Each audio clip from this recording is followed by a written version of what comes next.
Hey guys, thanks for joining us for another Netflix commentary track. We are going to be doing a commentary track on Star Trek Into Darkness 2013 film from director J.J. Abrams.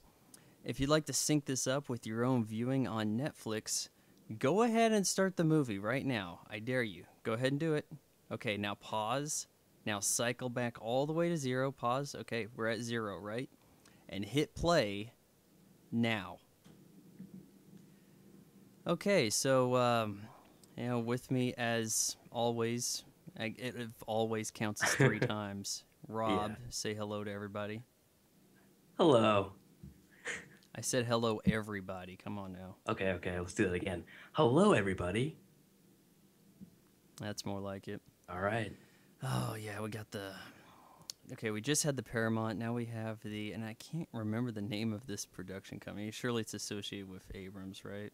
Yeah, probably. Let's see Oh what we yeah, got here. Skydance. It's like, okay, is it really the sky if it's like in space? Space Dance. Space Dance. Oh no, this is yeah. Bad Robot. This is actually one of the better studio logos, fanfare that you come across. I kind of like. I kind of like the older one better, but I like it. the older look had less computer. But Class M Planet Nibiru. Like anyone cares. Yeah, of course, this is an all CGI shot right here, beginning with a crash zoom. Quick way to get me to not like your movie. And this is, putting us right in the heart of madness right now. Like, this is fairly confusing. Yeah. Does this feel a little bit to you like how we started out Skyfall? Yeah, We got a actually very chase similar. from the start. Okay, so he said that's our ride out of here. We've got that was so very much like Raiders of the Lost Ark right there. It looks like he's just destroying their entire civilization right now. This whole scene is pretty ignorant of them. I've watched this part a few times trying to understand what was going on. Yeah, it's kind of chaotic. Okay, so he stole the scroll from the natives and now they're after him for that, and he was supposed to be trying to get them away from this area or relocate the planet cuz the volcano going off. And then Yeah. what I don't get though is like he shows them the scroll and it causes them all to stop.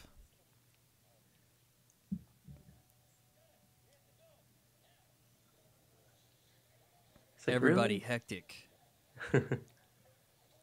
We must have more action than an entire series of Star Trek in our opening minutes. Now, this movie was nominated for an Oscar. The one Oscar it was nominated for was Achievement in Visual Effects.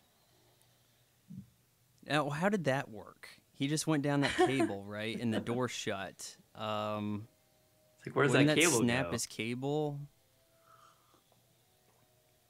You would think so. Of course, Spock would be the one with this task. Screw using the transporter.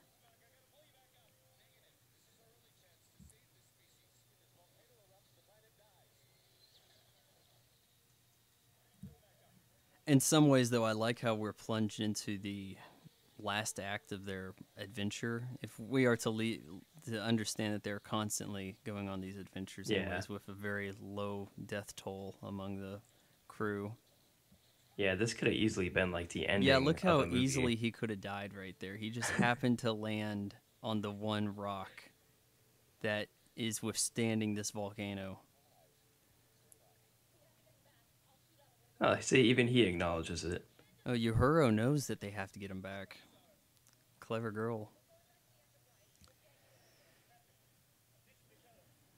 Yeah, I do like the visual effects in this movie. I mean, besides all the lens flare, it does look Yeah, really the good. the production design, the effects. The effect, as far as computer effects go, these are some of the most realistic I've ever seen. Now, look, he just wrote. This is their scroll, right? Um, are they just Maybe it's happy to have it yeah. back? It's probably just part of their religion. If you see it open or something, you have to pray to it. I don't know. Religions are crazy. Let's just jump off of here and keep following. What's the Enterprise doing under the ocean? Like, they couldn't have operated this task from orbit, like they do all the time on Next Generation. And how far did they swim, dude? Like, I mean, I'm pretty much an Olympic athlete, but I struggle to go a little ways underwater at a given time. I'm also an Olympic athlete, and I don't think I could do that at all. Yeah, that was a reach. You got red on you. Okay, who among the cast have we not met yet? We haven't Anton met. Yelchin? Is that Yeah, about it? Anton Yelchin, the Russian. Okay. That's about it, right? I guess the little alien guy, Scotty's buddy. Yeah, but he wasn't in the original series, so it's That's like, true. do we even count him? But if you, and we're thinking, folks, of going through all of the Star Trek films. Actually, all of them except Star Trek 2009 are on Netflix. And if you watch through them, you'll be like, oh, hey, there's Nurse Chapel in a couple movies, but not solid with the crew. Just kind of like throwback. And they just expose themselves to a bunch of well, people that don't know anything about technology or anything. Yeah, they've played this dilemma before on Star Trek Next Generation. Did you watch that show? Just bits and pieces. Star Trek Next Generation is like the perfect effort to bring back something without ripping it off and really doing it service. I mean, new crew, new cast, essentially new setting, but a lot of familiar tones and everything, and just real good production. This kind of the contrary to it. When Star Trek 2009 came out, I was like, hey, that was the most flawed movie I ever liked. Like, there was a lot of logic issues. Why does Spock have the red matter or whatever they were calling it? Yeah. And why does he have like so like does he not have any guardians if it's this important, if it can make black holes? Maybe we should send some other people to assist in case something happens to his ship. Like, just a lot of weird things didn't make any sense, but I felt like I enjoyed it. And with this one, you really get the sense that they're going for the reboot. And while they were calling the 2009 film a reboot, I'm like, well, not really. They created an alternate timeline. We had the time travel go, and it works out for me. But with this, it's like, I didn't realize your plan with revisiting Star Trek was to rip off each consecutive movie. And this one, being the second Star Trek, is going after Star Trek II, The Wrath of Khan.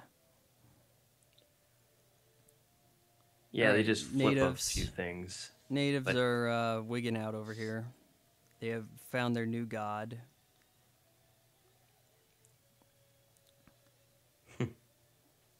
I like the design of these aliens. yeah.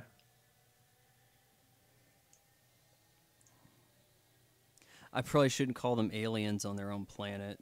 That's not PC at all. Yeah.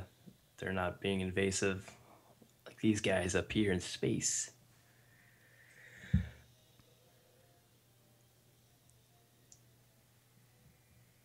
I'm ready to die. Embracing death. Why did you save me? That's not how cold fusion works, in case you wanted to give it a try. Now, there's the teleporter. I mean, small thing to go over there, but with the 2009 film, they changed the way teleporting looks. Like the transporter, the like beams circle the person. I mean, it's not really an issue. It doesn't take away from the movie at all. But it's one of those little things, Abram. I gotta put my fingers in it. I gotta make my stance. So when you see the new Star Wars trailer teaser, you see that the lightsaber is no longer a lightsaber. It's like a flame stick. Yeah. Like you look closely at it, and it's not behaving like light at all. And all these little things that you see in these Star Trek movies give you hints to how much he's going to fiddle with things that didn't need fiddling. More on that in a bit. Yeah, not to get off topic of Star Trek. However, I do feel as hopefully they do explain that whole flame sword looking thing. I mean, I feel like there's a Like, reason would you for it, hope that Luke but Skywalker still has a legitimate lightsaber? I hope so, yeah. I would I would like to believe that would be the case, but I have a feeling it's not going to be. Like he feels like he's updated the look of it. Okay, now how much sense does any of this make here? We've got parents here. Oh, I'm trying to remember this. Did they have a newborn kid or whatever? This is London. They had like a Clearly sick London, you can kid. tell. Yeah. I remember this scene confused the hell out of me when I first saw it. Well, this is almost highbrow filmmaking here with the visuals telling the story instead of it being explained. But it's certainly out of place.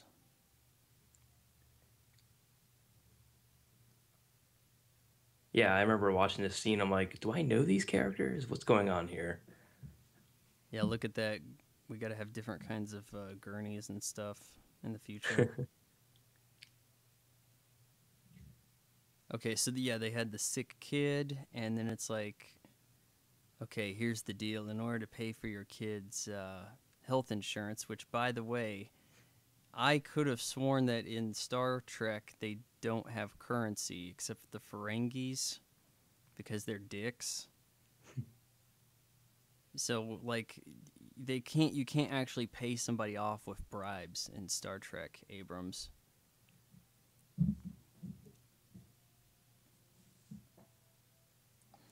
Now, when there was all this rumors about Khan being introduced, I thought this kid was going to be Khan. Like, okay, that grows up, and then there's some kind of gene thing happens, and it's Benedict Cumberbatch. You thought the little black girl was going to be Khan? I couldn't tell from that fleeting glance. It's balding. Yeah. I mean, being Abrams, I wouldn't be surprised. Yeah, he talks about, I can save her and whatever. Was that Eggs Benedict Cumberland or whatever his name is? Oh. A syringe of my blood can save her, but, I don't want to make it sound that simple. And here we have James Kirk having sex with another alien. Yeah, he's got two girls here. They actually both followed me on Twitter, and they unfollowed me when I mentioned how quick their cameo was over. They were both in the High School Musical films. Those are my favorite. And I was like, oh, hey, I think I said something to the tune of, yeah, I saw you in Star Trek. You were there just a few seconds longer than I was in my first movie. And they're like, you never were in a movie. Blah, blah, blah, blah. Unfollow block. But the other one didn't do it because there's twins. That means there's two of them. But so I pissed off one of them pretty good, but whatever.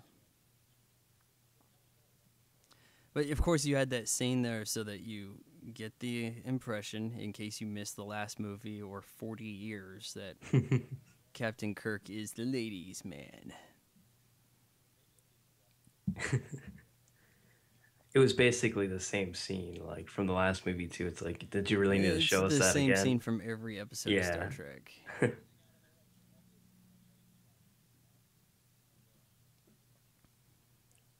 Your honesty betrayed the crew.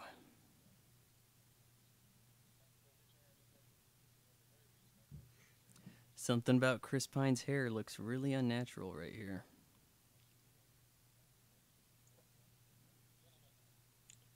What do you mean? Unnatural. like plugs, hair plugs or whatever, No, hair well transplant. he's got kind of a big noggin, but it looks a little red. His hair does.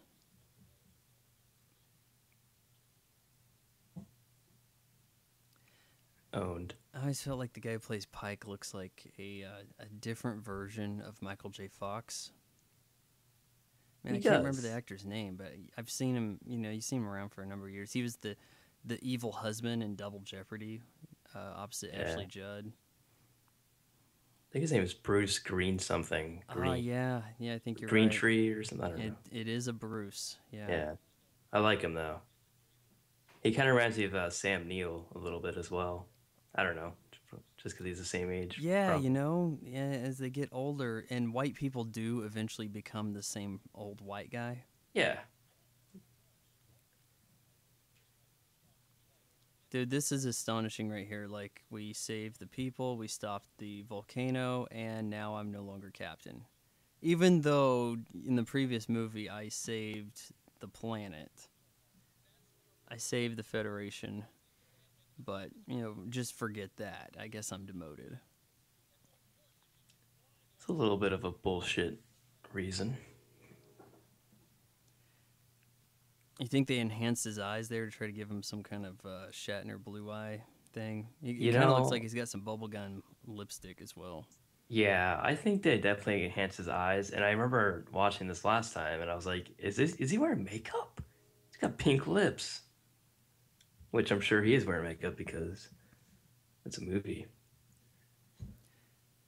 Yeah, I know Arnold Schwarzenegger was clowning on the kid who plays Conan the Barbarian in the commentary track. He was like, "Why is the kid wearing lipstick?"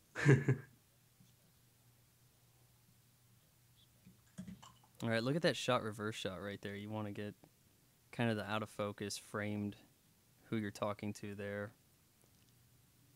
Modern technique. See how it's not showing his hair right there in this shot? Yeah. That's the way how you're taught to frame stuff in film school.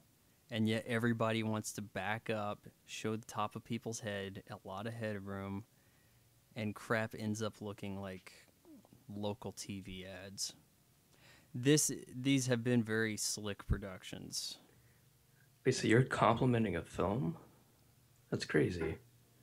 Like any still frame of this movie looks really good, but it's still not a good movie. There it is. Now, it's really not till you watch this the second time that you understand what has just taken place here. Fancy IV bags. Because this attempts to maintain some kind of mystery about what happens at the end of the movie. But in a way, it's like this further spoils everything that happens towards the end. I mean, unless you just forget about this scene altogether. I think I didn't even remember this scene Yeah, I like at mean, the end of the I movie. couldn't even remember it because when I was watching the film, I'm like, I can't believe they did that, and now his blood, really? When it's actually all set up right here. Oh, yeah, by the way, I hope you've seen this movie before because we're ruining it for you. Yeah. And when you think about it, the whole scene kind of sucks because it kind of blows the whole ending if you don't know what's gonna happen. Yeah, well, then what's the point of Yeah. if if this happens, then the Tribble regeneration is just only further supports this. I guess we have to have a way of everybody else discovering it too. But then it's really like foregone conclusion by that point. But he's keeping an eye on him. He's like, you know, you make sure you go down that elevator, just like I want you to. Folks, this is why you can only have a certain amount of liquids on an airplane right here.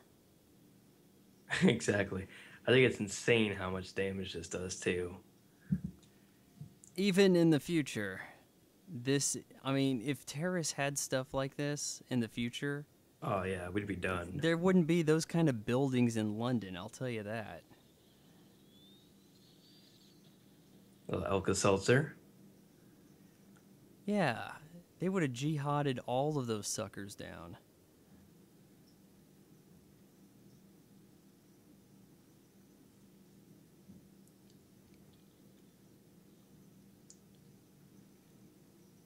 Okay, what was that? A giant ice It was a cube? very cool round ice cube. We we can't have normal ice. No, everything has to be different.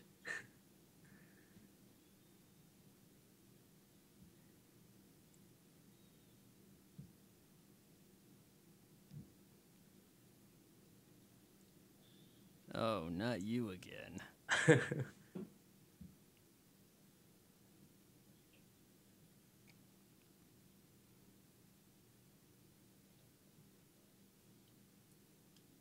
Is it me or is his sideburns like inching closer to the corner of his Yeah, lips dude, I like every do not scene? remember his sideburns working in on the full mutton chop like that in just the last scene. Like this, oh Yeah, gosh. the last scene was Now, not like that. Shatner, he had some crazy sideburns, but Pine, not as much. No, he's got some simple little. Pine can walk around in public with his sideburns. I don't know how Shatner did it back in the day, but Shatner must have been like, no, I must have crazy sideburns in the future. And then, he would just ride that, be like, I'm so dedicated to my craft, I will humiliate myself in public. Or start a trend that never took off. I remember in the Star Trek 2009 where they had that the trailer premiered, and I thought that whole scene between Pine and what's this captain's name? What was his name? Whatever his name is. When he was like, "I want you to do better. I dare you to do better," or whatever. Join Starfleet. Yeah, this guy I thought right that here, was awesome. Pike. Well, he was a Yeah, character Pike. in the original pilot for Star Trek. You Okay. can watch that on Netflix. It's the original pilot. The only character retained is Spock, but Spock has bushier haircut. Oh man, I'm gonna have to watch that. I'm Yeah, sure. but like terrible things happen to everybody.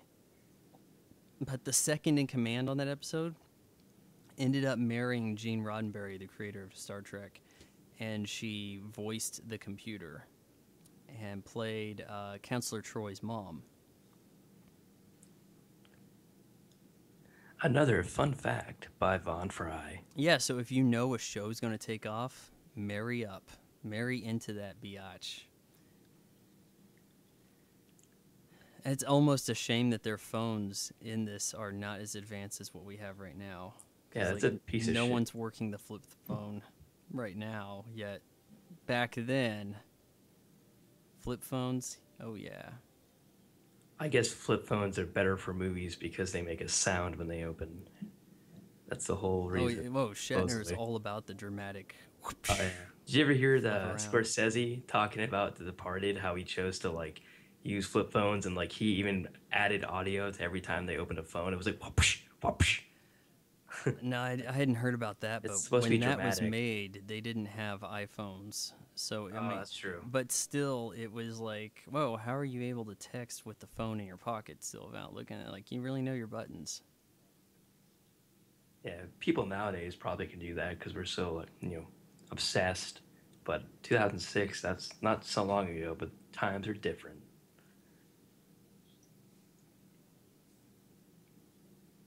Now, this is where we have an emergency meeting scheduled at a certain place where whoever the terrorist was that got inside and took out that Starfleet, I don't know, hangar, whatever we're talking about here, may actually know where all of these captains are meeting up at. So it's a good thing to follow through with that plan.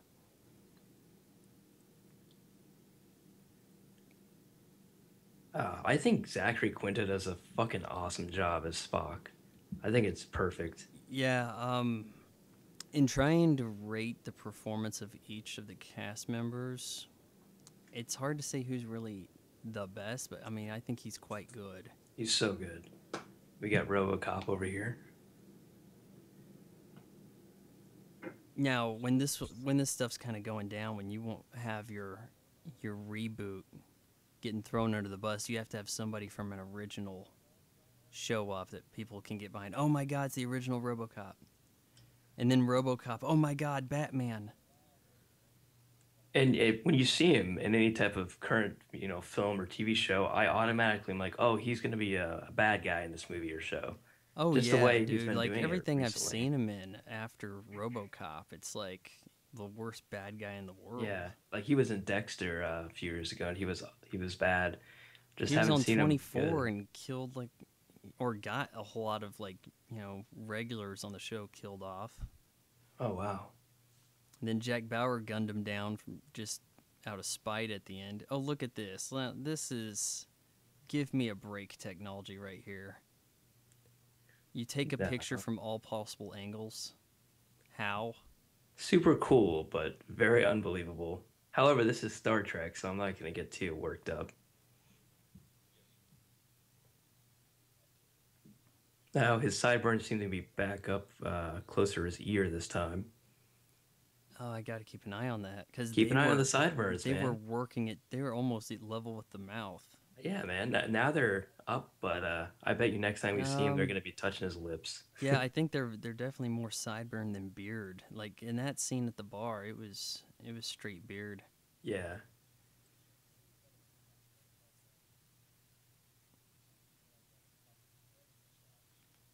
Sir, I'm figuring something out, and if we can all sit right here while I do it.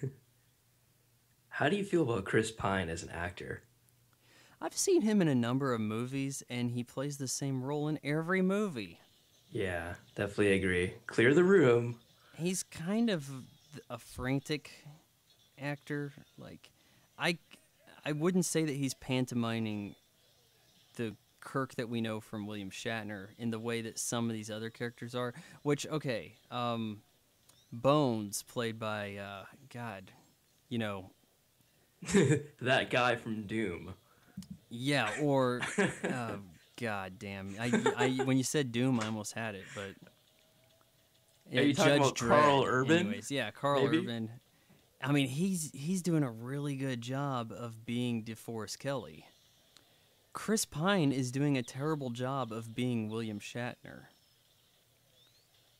Yeah, and I don't know if he's trying to be William Shatner or not because it seems like the Well, majority at of the cast same time, members. yeah, half of them Yeah. are trying to be the original, and then half of them aren't. Yeah, so it's like, am I supposed to be, liking his character as a Kirk impersonator or what?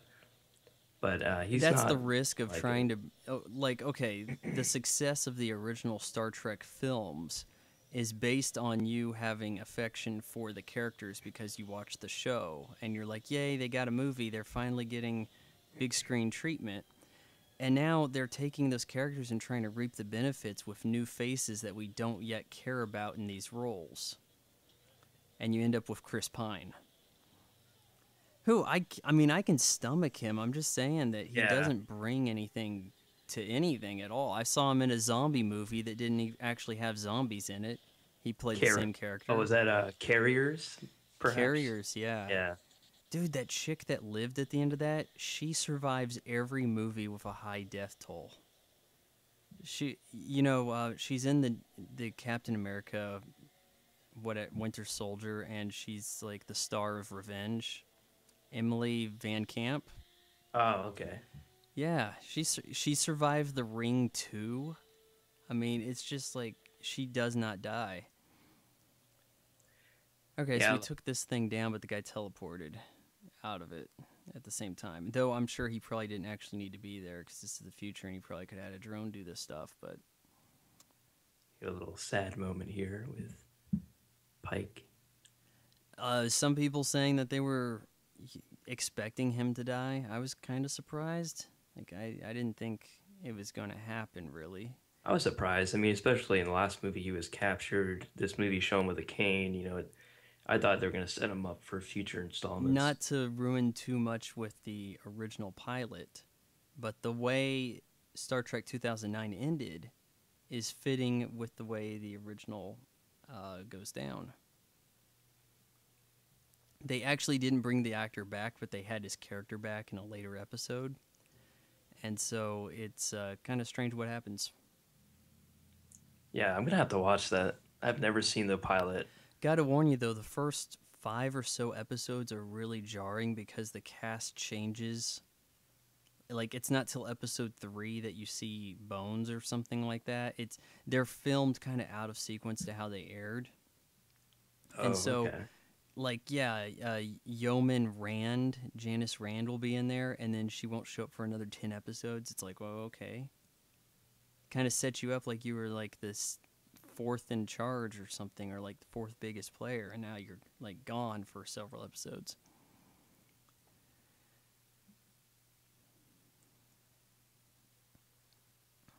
Have we even seen Anton Yelchin yet? We have not, Oh, nor have we okay. seen the little green guy. Hmm. I don't know. I like Anton Yelchin's character. I mean, I think it's hilarious because I mean he really is Russian in real life, so he has pretty I decent know he accent. is born in Russia, but I don't know how long he lived there or like Yeah, the extent. But I think he does a good job. I I've I seen remember. him around in a number of things, and he brings something different to every role I've seen him Yeah, in. I like him. He's not playing Chris Pine in each movie. No,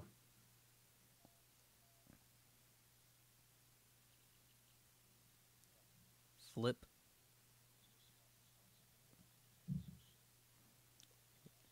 Yeah, we're going to end up seeing that green guy before we see Anton.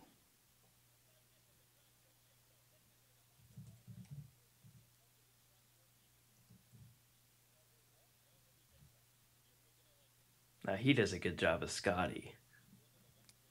I think. But he's a lot different than, um, you know, old guy who died, who I can't remember the name of. And he's from Scotland, but I don't know how much is that his accent. Because I don't think I've seen so. him do so many different voices. Like I've seen him be American and English and stuff, so I really couldn't tell you. It's kind of like when you see Catherine Zeta-Jones on the Tonight Show, and you're like, "Wow, I didn't know you're not from here," or "I didn't know you're not Mexican." I think people think she's Mexican because of Zorro, but you never hear her in a movie speak in her native voice. She's always doing like an American voice. I like that scene. Shows the different types of ships. Yep. That was cool. I think if you look carefully, you may be able to find the original design from the TV show or some kind of Easter egg.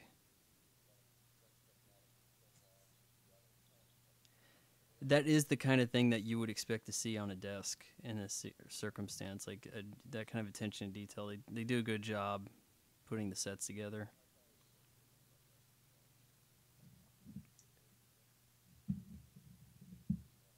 Do you think Chris Pine has any type of future besides Star Trek and film?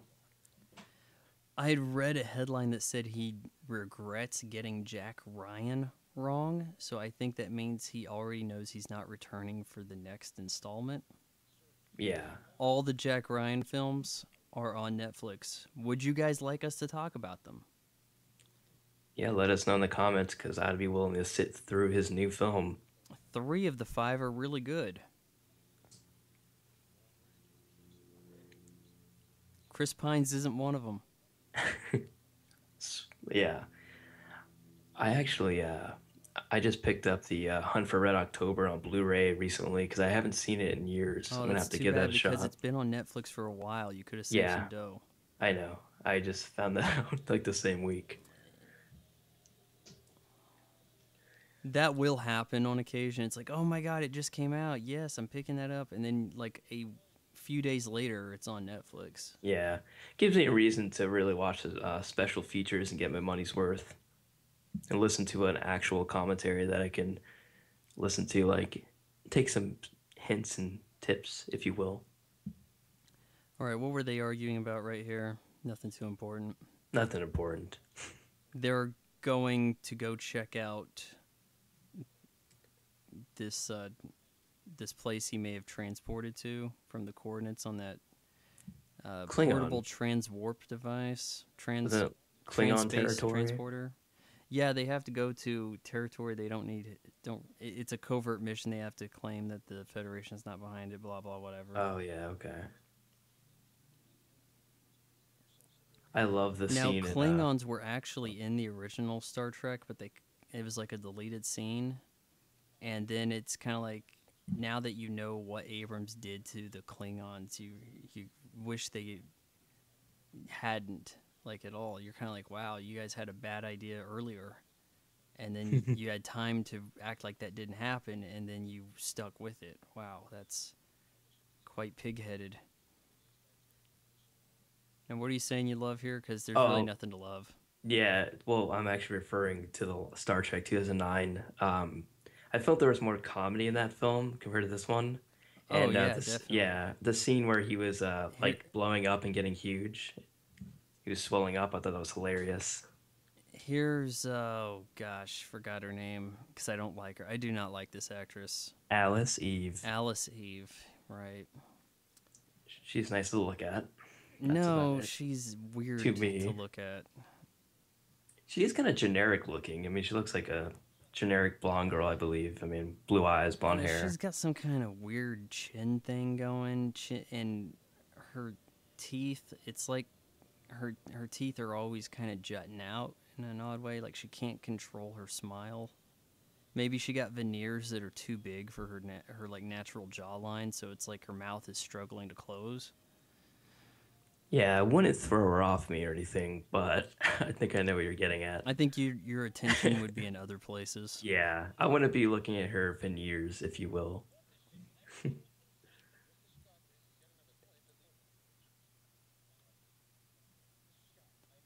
Okay, so there's Scott. Where? Oh, there's his little green guy. He's just in the background. Hey, I'm here too. Now, And he's if wearing you were red an shirts. officer or anybody in Starfleet, do you think you wouldn't get in trouble riding a missile, riding this torpedo here? Like, is that something you do? I think that was kind of the point of him putting him there. They're talking about how dangerous It's this some missile is, kind and of he's just effort at riding on it. comic relief, but like, it's not like he's a small child. Like, okay, somebody brought their kid to work. Okay, that might Yeah. happen. This guy has a freaking uniform and he's acting like a kid. I noticed that they're wearing red shirts, and as far as I know, isn't that like a sign of you're gonna die in this movie or something? Or They would send a red shirt to the planet with all the named people, and the guy in the red shirt would die oh, okay. within 20 seconds. Like something would happen, guy in the red shirt would die. So that's where the trope of like being a red shirt comes from in Star Trek lore. But they switched that around. By the second movie, like everybody's got a red shirt, or darn close to it, everything. So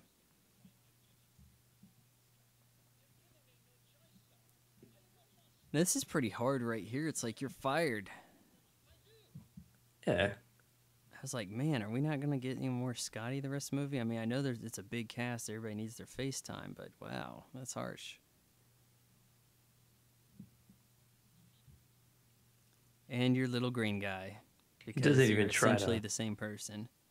doesn't even try to like keep him or anything. He's like, "Yep, you're relieved."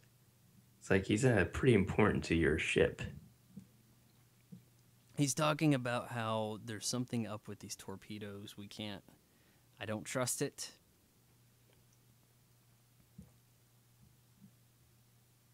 I'm giving her all she's got. Yeah, well, we knew you would leave with him because we don't understand your relationship. Clearly non-sexual, I hope.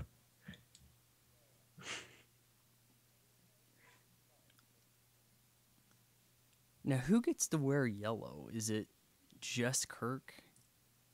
Yeah, I think so. Spock wears the blue shirt.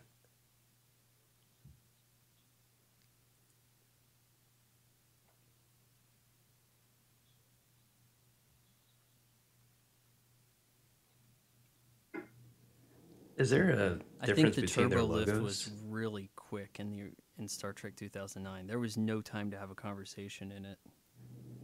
It was instantaneous. See Here, the it's much more like an elevator.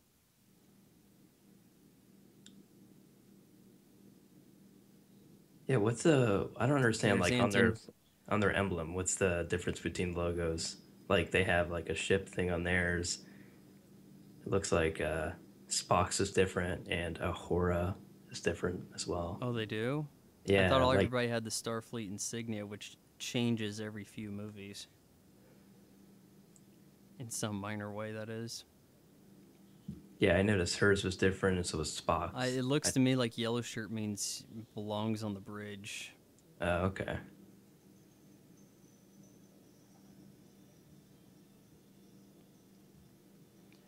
Yeah, so even if you're the captain, you're going to find a way to be put on the away team because you say so.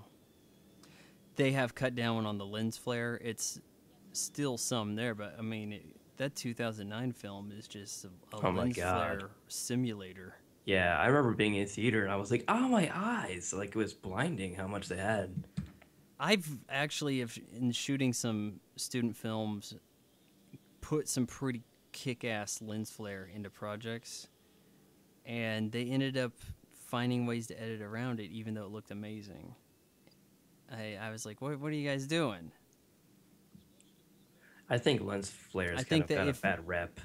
yeah, I mean, I was doing it like 3 years before the Star Trek 2009 came out, so if that had came out, everybody would have thought it was a great idea because it's ripping off something they like Yeah. instead of something they're not familiar with, which is how the internet works, people. If you pay homage to something else, everybody loves you.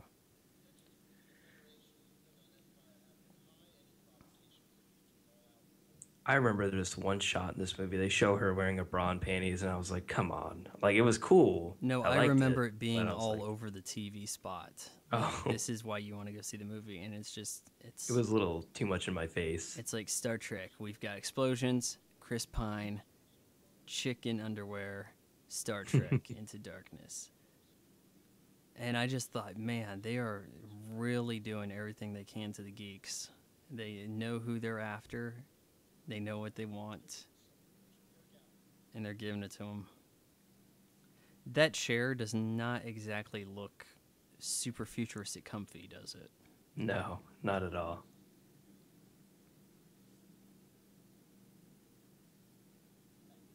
It's not form fitting. I don't see how the headrest is going to work at all. Yeah, I wouldn't throw it off me or anything.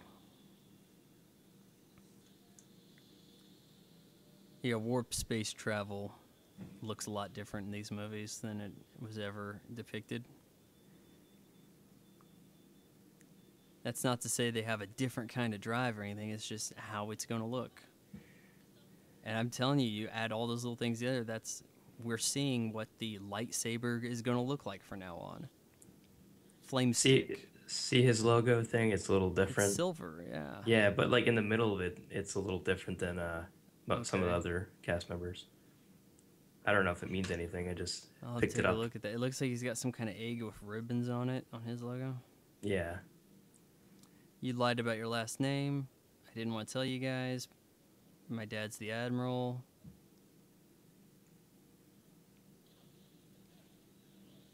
All First these movie I blue saw her eyes. in was called Starter for 10, opposite James McAvoy. It was one of Yeah. the best reviewed movies of the year when it came out. I think it was like 2007 or so. And the reason why it was so well reviewed was just because it had a bunch of 80s songs in it and took place in the like mid 80s. Which that's one way to get a lot of people on your side is to just load a movie with songs you know they're going to like already instead of new songs you have to gamble on. Yeah, I saw Yeah, her in okay, you're right about the insignias. Yeah, here's yeah, Kirk. He's got see? like a sword kind of Yeah, I think look. their shirt colors will, kind of give it away, I guess. Yeah, I Different think parts we've of the spent a ship. lot of attention to insignias already. Yeah. That's what happens. I've seen this movie about 6 times And now. every time I see Carl Urban, I think his eyes are a little far apart. Yeah. Okay, Yes, Captain. Chekhov has a red shirt now. Oh. You're doomed. Oh yeah, he was moved to engineering, wasn't he? Yeah. He gets all excited. And behaves nothing like George Takei. No.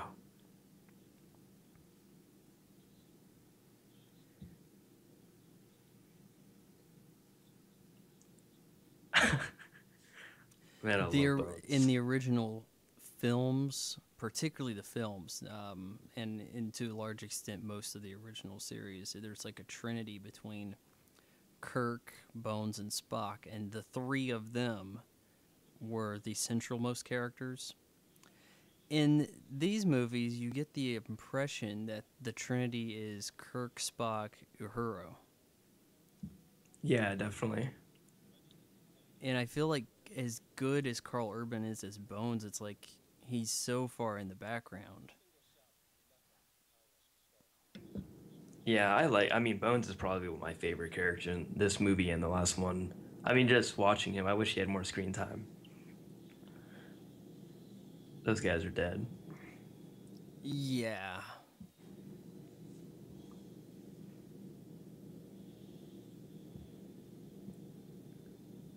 Yeah, look how That's pretty cool. purposely dramatic that whole flight was right there. Zoom, cutting around and all this. You don't see any of that in the other Star Treks. I was watching Star Trek 6 because it was recently uploaded to Netflix, and it's like such a much more mundane, different kind of movie. A bit of a play almost. John Harrison. I remember when this movie was in production, they said Our torpedo's full of bodies. John Harrison. I was like, yeah, I'm sure that's his name. I was hoping because with the rumors, I was like, no, come on, you didn't really reboot with the air quotes there, Star Trek just to retell the Wrath of Khan, did you? And it's like, no, no, no. Surely he's more imaginative than that, but I was mistaken. Kronos, the Klingon home planet. These Klingons look like a little different than I would imagine they should look like. Did they even have faces in the older movies? I mean, In the TV original show. series, they kind of looked like Greeks with Oh yeah, added okay. fur to them, like a bit of a furry beard kind of thing going. Okay, okay. I mean, they just kind of looked like they had a bad spray tan. Yeah. Then with the 79 film, they got their almost canon look. Their heads look a little different than they do later on. Of course, by the time you get to Worf's appearance, like that, I think Worf is kind of, when someone says Klingon, it's like they envision Lieutenant Worf. And that stuck for a long time until this got in the way of it.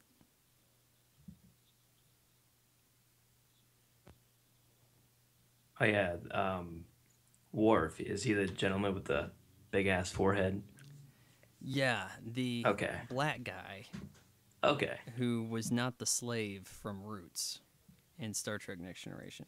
But essentially he was like the big toughest looking guy there and security officer after the original security officer dies. And what would happen each episode, they would come across something dangerous, something new. It would teleport to the ship. First thing it would do is beat him up in one punch for seasons on end. And it was like, well, if this guy's so tough, how come he's always easily defeated?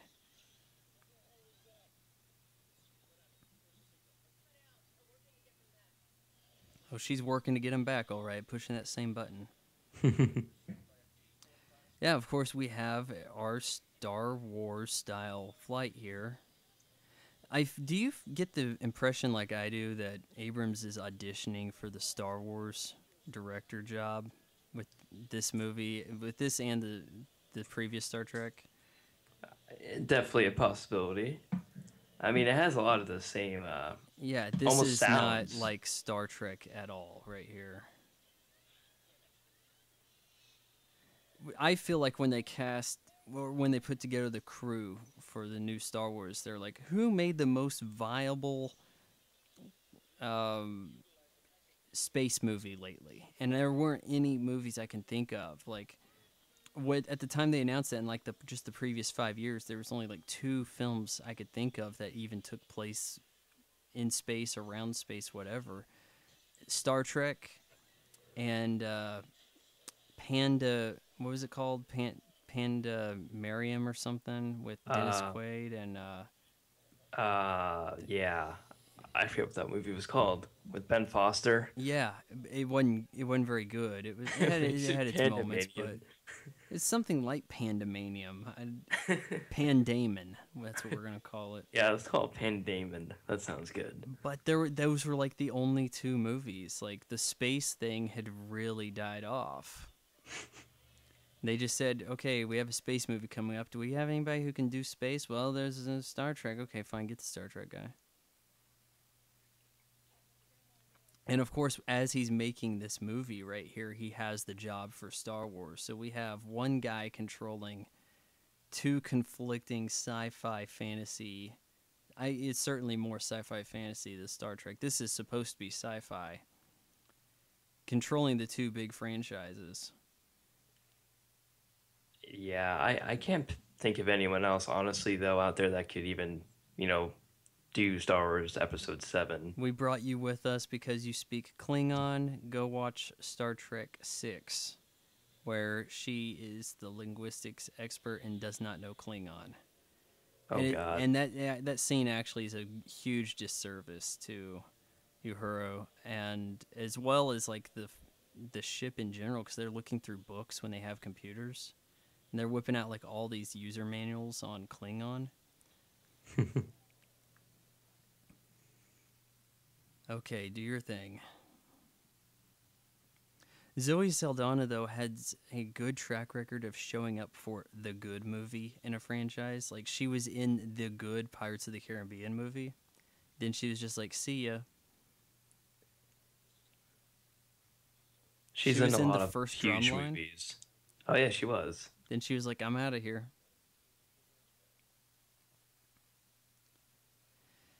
Oh, this gets incredibly disappointing for geeks who did not look for spoilers online. Then they went to the premiere dressed as Klingons and they see this break out. Yeah, like, don't they have piercings on their face or something? Yeah, I guess to Abrams, aliens have to be bald. Because he baldified seemingly, if not just that ship, but the Romulans altogether are bald in the first movie. And now with his second movie, it's like, well, Klingons are bald too.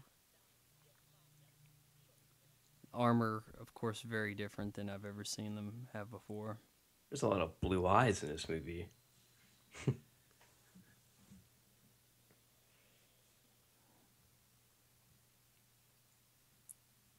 Now, you wouldn't confuse that with a Klingon from the previous iterations of it. Though he has the ridge thing going, it's not like they pierce their ridge. I Nor does guess it look like that, along with all these other things going, like leading up to the eyes and all that bit. guess you could call him a blingon. Now, you could say that they did a believable job with the makeup, but the design, I don't think, is something anybody's behind. Oh, I really do like this scene. I'm just gonna throw that out there. I think this is awesome. Just But this we have to hectic have our big action. shootout for a Star Yeah, Trek movie. It's so weird. I don't know. I'm all about action scenes with no Now, music. Harrison here, doesn't he have like a Gatling gun phaser? Yeah, something. He's holding two giant ass guns.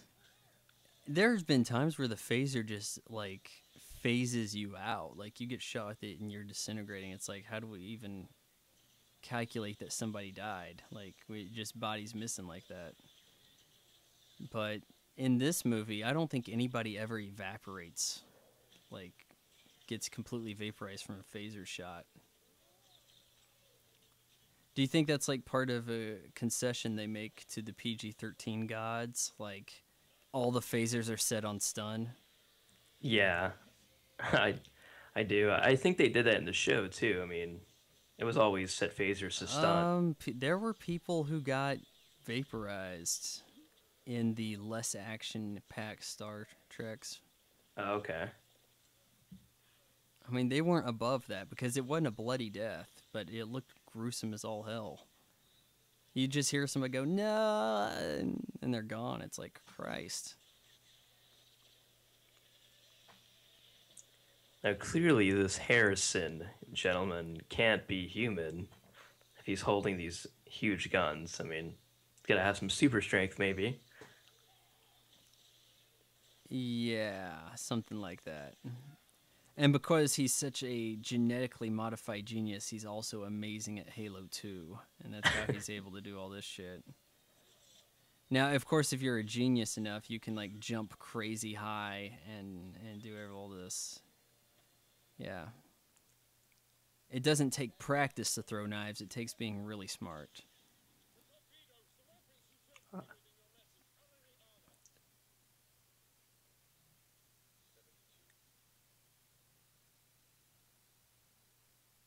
Oh my god, 72 is the magic number. I surrender. Now, what doesn't this sound familiar? Well, no, us knowing what happens in this movie, we know. I think you know why he surrenders. To rip off the Dark Knight. Everybody, you got it. The bad guys got to get caught on purpose. And this movie, what's it called? Star Trek Into Darkness. You'll notice that a lot of movies have Rise and Dark in the title just to try to be like the Batmans. Rise of the Guardians, Star Trek Into Darkness, Thor the Dark World. Okay, I want this scene to go on for another 10 minutes right here, just pounding away That'd be so Cumberbatch great. face. I feel like he looks like Earthworm Jim. Like, I don't know if anyone gets that vibe. Like, they look at him and they just see groovy. You wore me out with your face, you non-bleeding asshole. May or may not have just Googled Earthworm Jim, and oh my god, he looks just like him. The only reason the two are related is because I put a lot of images out on the web labeling him and putting the pictures side by side. So I'm the one behind that smear campaign.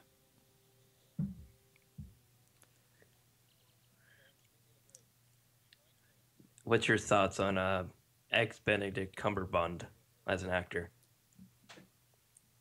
Yeah, I really haven't seen him in a lot of things. I think maybe 2 movies, this and Atonement. But I see him around enough. He's like ever present in a way that I just feel like, can't we get somebody else as well? Like, I feel like British people in particular get such a leg up at auditions because they have to act like they're American.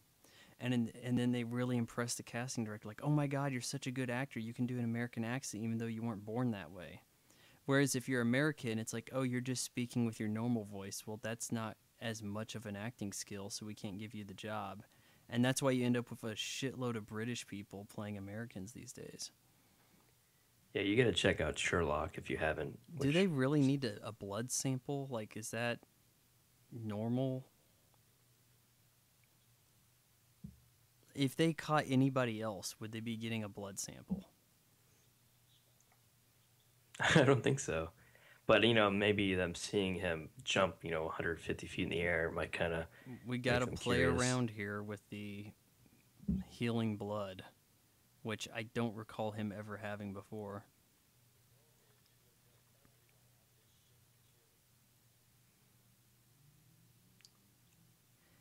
Now, what do you think about his race? Cumberbatch here as a character who is supposed to be Indian. I don't think it honestly matters. I mean, but then again, I wasn't, you know, watching The Wrath of Khan on theaters and being a huge fan Well, way back when. Ricardo Montalban is not Indian either, but they kind of had him, I guess you could say, brown face. Yeah.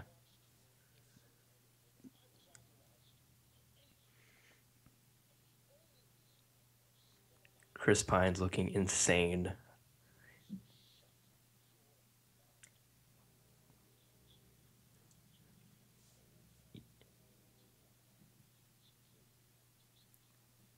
He's doing the anime villain where it's like, look how calm I am. That's a reflection of how powerful I am.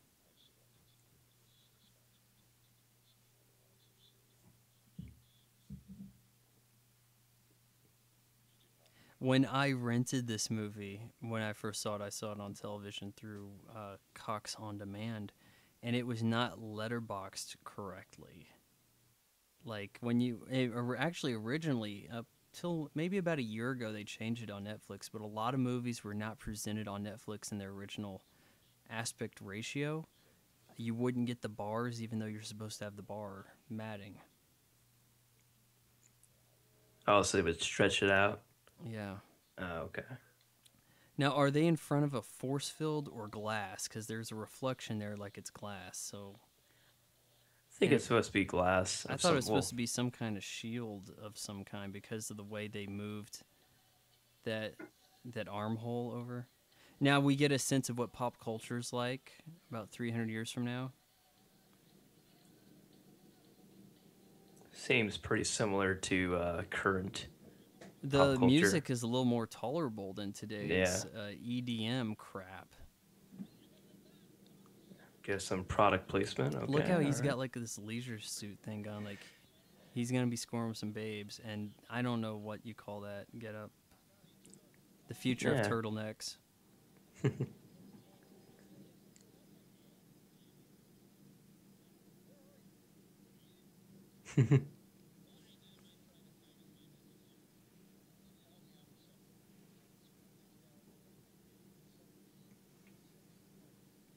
Oh yeah, I can remember that.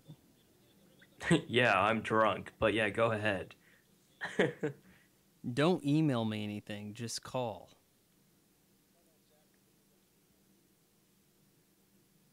I don't even think these phones can handle email. Yeah, in thinking about our depiction of sci-fi future, there's nothing about the internet in anything like this. Like they never really rely upon the internet to the extent we do currently. You could hope that maybe all of these advancements come from people finally getting off the web and accomplishing something with their lives. Yeah, I mean, there's no not even a screen on the phone. It's basically a walkie-talkie of some sort.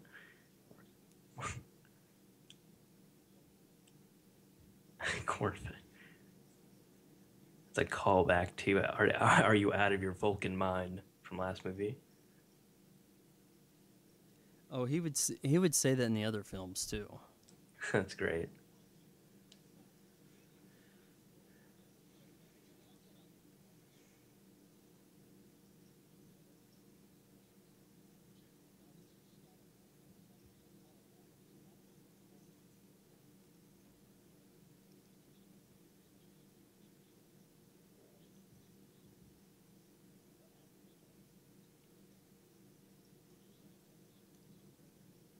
Carol Marcus, why isn't she in Star Trek II: Wrath of Khan? Huh. And they had a kid in that movie, so it's like we have to have her along for the long haul so that they can hook up. As they never actually hooked up in this movie, so they have to string her along for the third, I imagine, which I think right now is going through turmoil. Like they're losing directors. Yeah, They got a rotating chair of who's taking the helm of that movie. Always a good sign. totally. Yeah, it was Robert Orci or whatever his name is, the producer, I All right, believe. now is this our weird ass scene here where she's like, "Oh yeah, oh you didn't know I was stripping down? Okay." I think so, actually.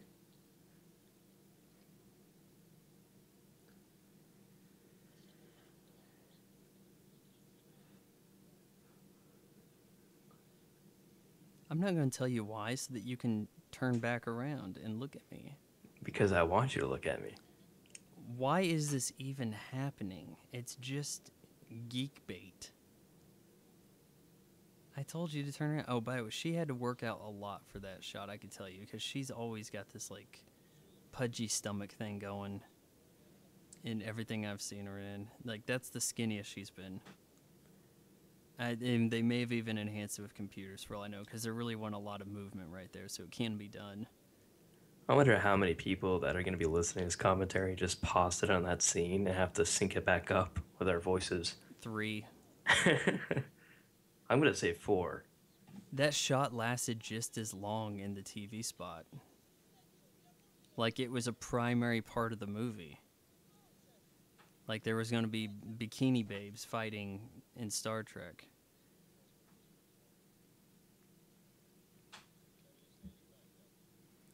I don't understand what they're doing with the engine room in these movies. Like that's nothing like how the engine room's supposed to function. Well, like all these steam valves and everything, it's like you're going to go through warp space with steam technology. Hey, how come we didn't get to watch Bones change? We didn't get to see Carl Urban in a Speedo. Yeah. I feel a little cheated. This looks like Prometheus right now. Oh, yes it does. Which I hated. J.J. Abrams with a stunning camera shot. It's a little tilted. There's a lot of Dutch angles in this movie, in the 2009 film where we'll get quite a tilted look. But he does a good job of keeping the camera in motion. I think the trick to that is you cut before the camera stops. Here, keep an eye. See how it cuts away before it comes to a stop? And that keeps you from being aware of the camera moving while you're trying to pay attention to the narrative. It's also, I think, something that he feels like he is paying homage to Steven Spielberg, his idol. So, like, we have the Raiders of the Lost Ark run at the beginning there from the natives. Then, of course, he made a movie that is a giant BJ to Steven Spielberg. Produced by Steven Spielberg, and you know the name of that movie, right? Super 8. Oh, yeah. Yeah. That was like all of Steven Spielberg's, 80s movies in one movie. Oh, yeah, indeed. Now that looks like Conan O'Brien. It does. Oh my god. Oh my god. Unfortunately, it wasn't. Jupiter. I need you to do me a favor. Just, get a ship over to Jupiter and have a look around. It won't be difficult to find any of this stuff. Space being incredibly vast. Here are the coordinates. In all these movies that deal with spaceships, it's like really easy to find another spaceship in the distance.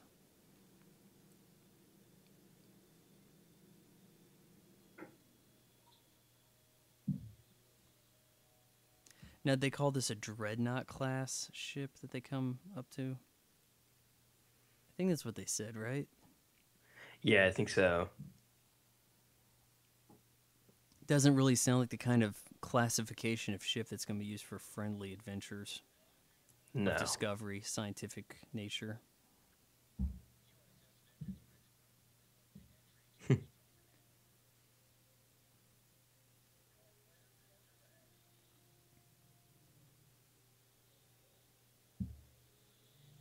Just sneak in here.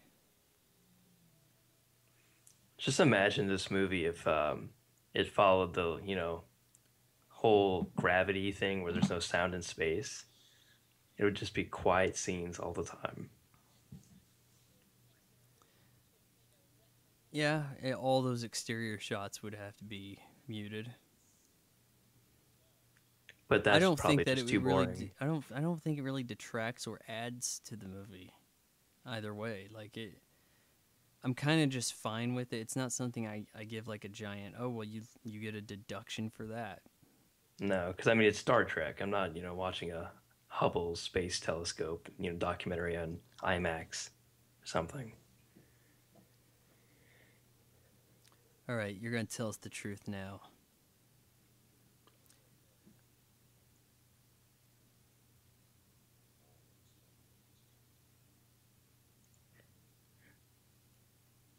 I kind of find his motives pretty justifiable.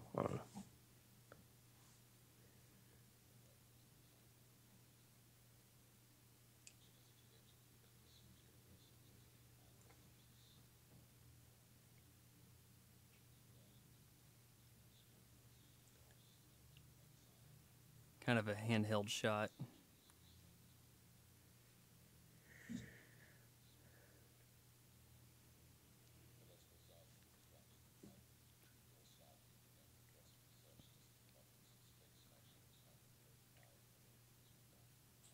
I alone was revived.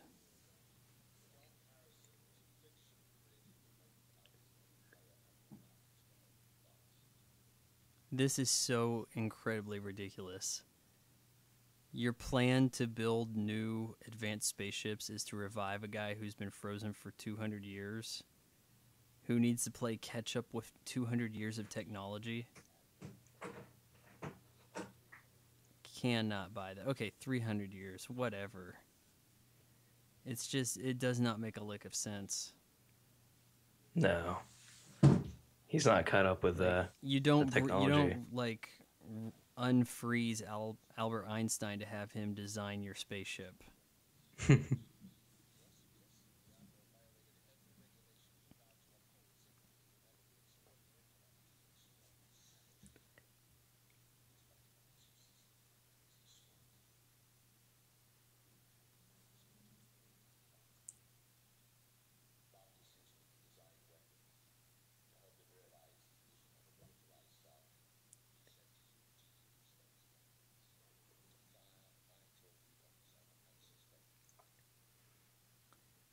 Should we really believe the guy we captured here when the Admiral is kind of like one of our guys? Like, maybe we should ask him before we jump to a lot of conclusions.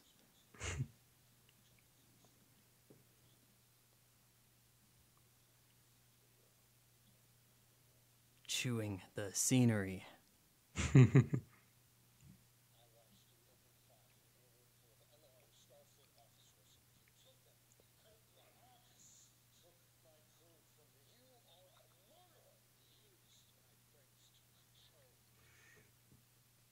And that's why I shot the other guy. What do you think of this shot? Like, this is your General Hospital shot. Like, I gotta turn away from you when I'm talking. He also looks a little bit more crazy right now, like Crazy more pale. pale. Yeah, Yeah, like a more pale lot of than fluorescent usual. lights in the Enterprise. Yeah. Where's that tear? Give me that tear, Benedict.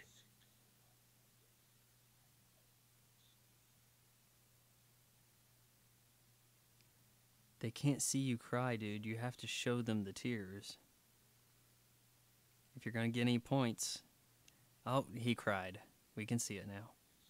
Khan has feelings.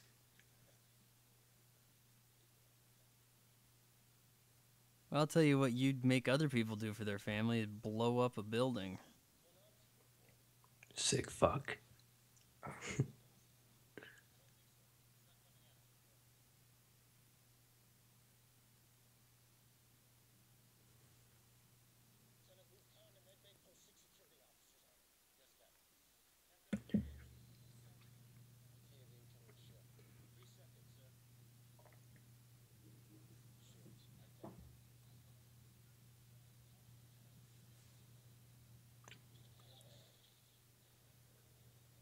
Hi. Oh, hello. It's a good thing you stopped right there. It's really never brought up, like when you're plotting the coordinates for your space travel, all that. How do you not cross into each other? That's intimidating.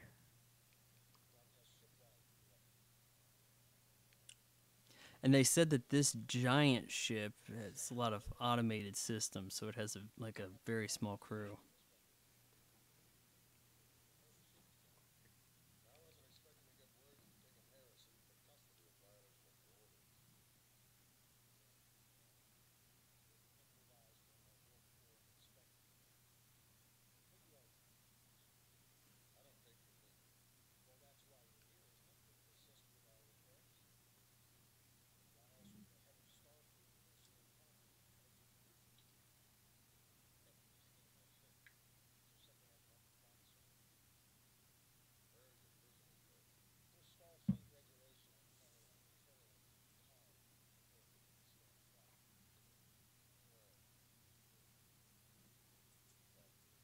Try to keep track of how many of these shots are actually stationary.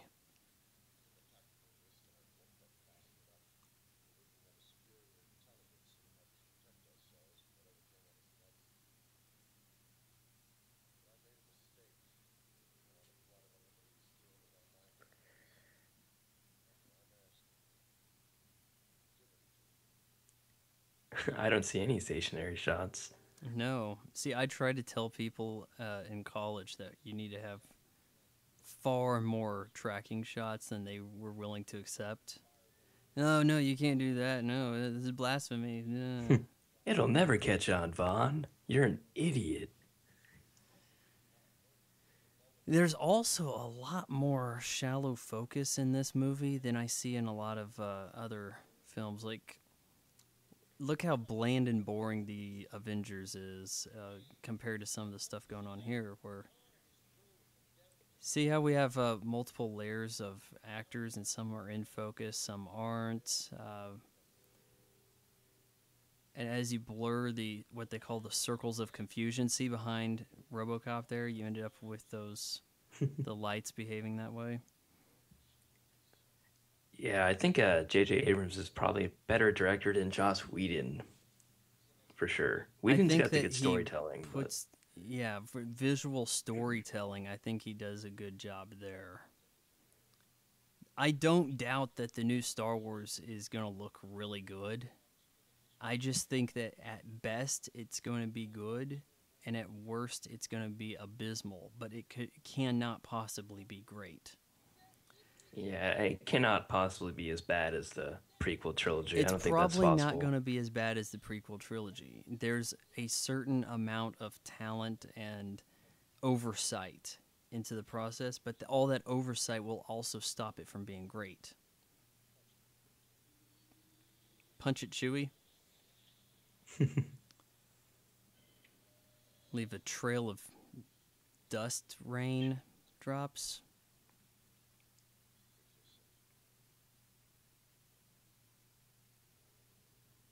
The ship is faster than yours. Everybody run. A lot of running in this movie. Always running in through the Computer, no, ship. forget that. Run through the tunnel. It's like the same shot from last movie. They're all running on the ship.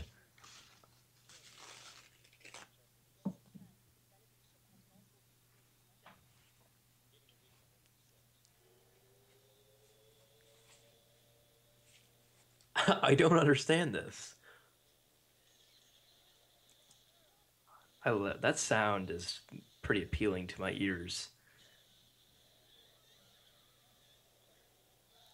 And let's get your ship. Uh, Good job. Kirk's always losing all these people. His ship's always getting destroyed. yeah, it's amazing the damage that they get dealt while still being able to fight.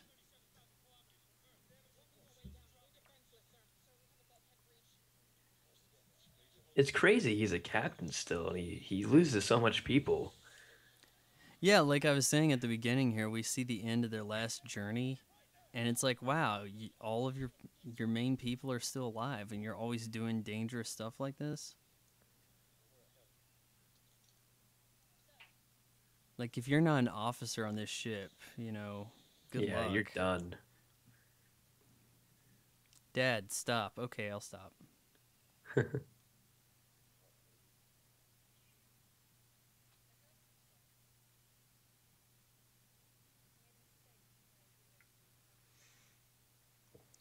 Lens flare.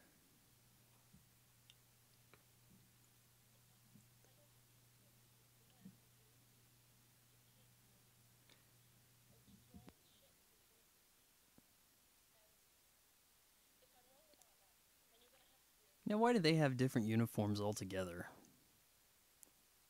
They are Starfleet.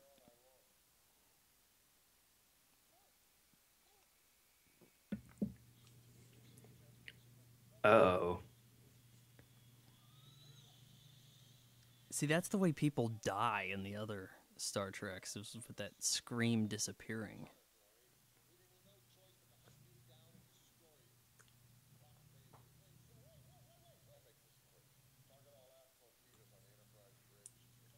I like this scene when In Kirk. theory, he does the right thing because think about all the damage that Khan causes in a few Yeah, minutes.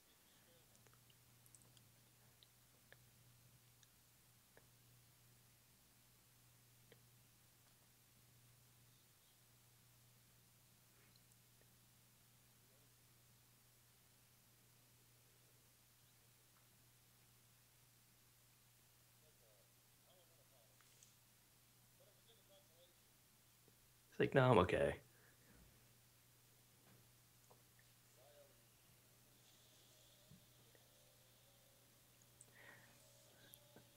Yeah, I like the scene where Kirk turns around and just like, I'm sorry. Well, I tried.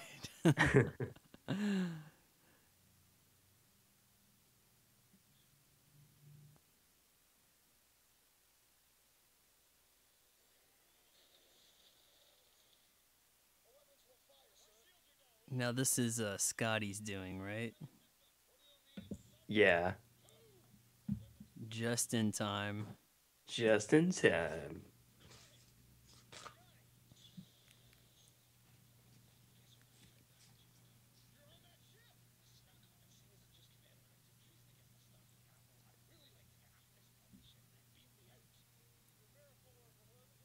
He sounds to me so much like Craig Ferguson. Oh yeah.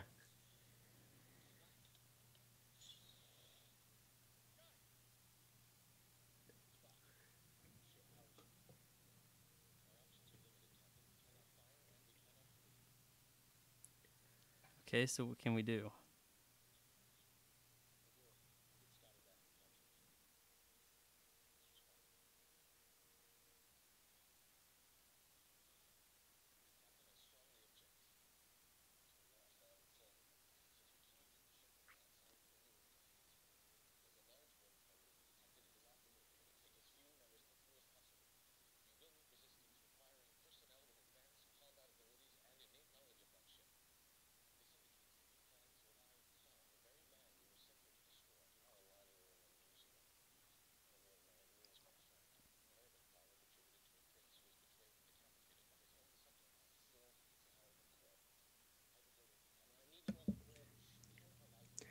Now in the Wrath of Khan, was this whole situation similar with being betrayed by Starfleet? Um, no. Have you seen The Wrath of Khan? I have, but it's been a while. No, I mean, at well, least he 5 years. he feels slighted by Kirk personally, not Starfleet. Oh, okay. So it's a personal matter. But there are ways people could say this is like an encounter before the Wrath of Khan. Because in the Wrath of Khan, they have a personal relationship before the movie starts. Because they had a similar matter to this. I mean, not really similar at all, but they have an episode on the original series where they meet and have their conflict, and you're supposed to know some of that as like prior knowledge going into Star Trek 2.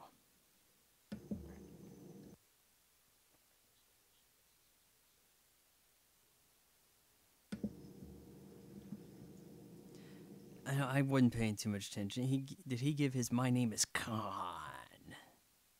Did he Oh do yeah, that? he did it. He did that, yeah, And during when he his was cry scene. imprisoned, yeah, he was Yeah, like, "My name is Khan."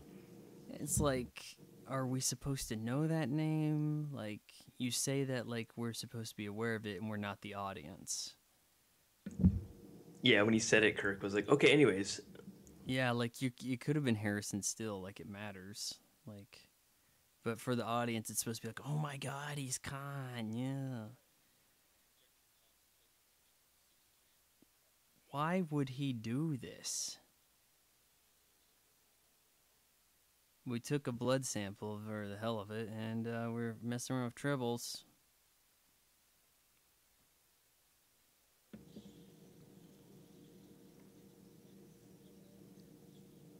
Scotty, you're not a ninja, are you? Okay, good. Can you like sneak aboard this ship? He's not a very threatening guy at all. If I allow myself to get captured by Kirk, he'll put me in a circumstance where I can board the bigger ship and take it over.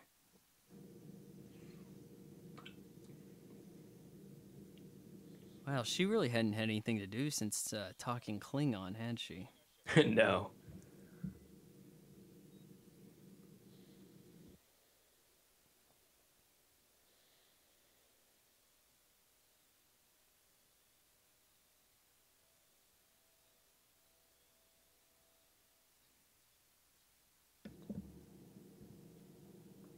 They don't have cameras on this ship.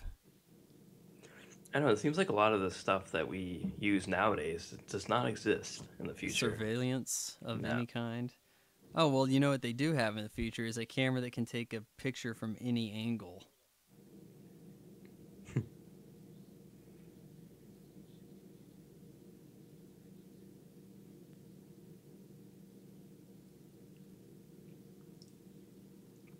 This looks too dangerous to attempt. Yeah. But it looks cool, and we have to have a lot of action because it's Star Trek. Yeah, New it's style. pretty similar Abrams. scene from the last movie too. With Except the they're free not. fall Yeah.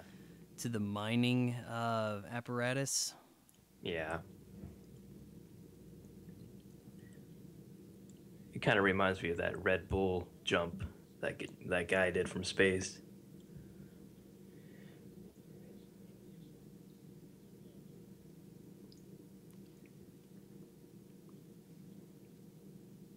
The faces are lit up for what? For the audience.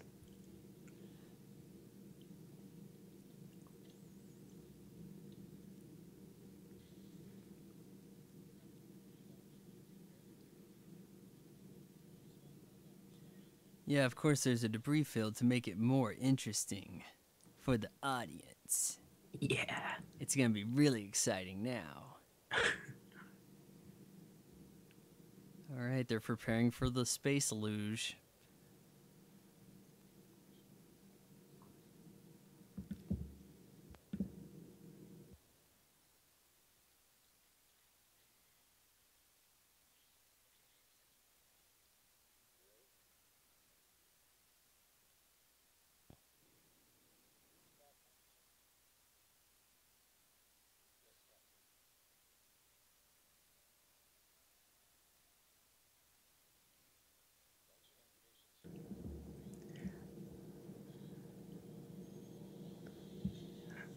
Something about this reminds me of Tron. Yeah, definitely. Oh, look, no sound. Oh, there we go. All that space wind.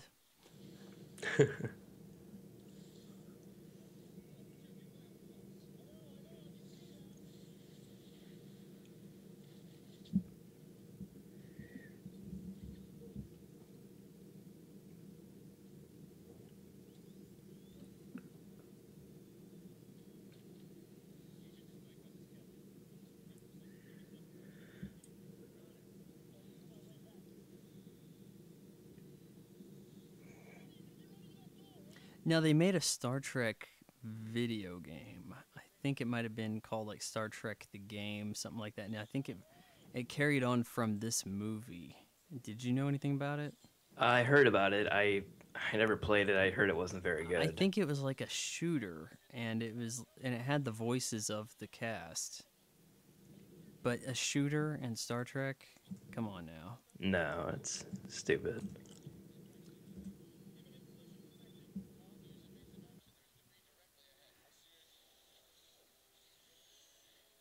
This guy kind of looks like he fathered Brock Lesnar and John Cena. The guy who's gonna then he gets sucked out the door. Yeah. Kind of unjustly, like he could have been a dick and have shot Scotty, but no, he's kind of doing a decent amount of his job on the ship. Like when you signed up for the ship, it's like you didn't know you were going to be the bad guy.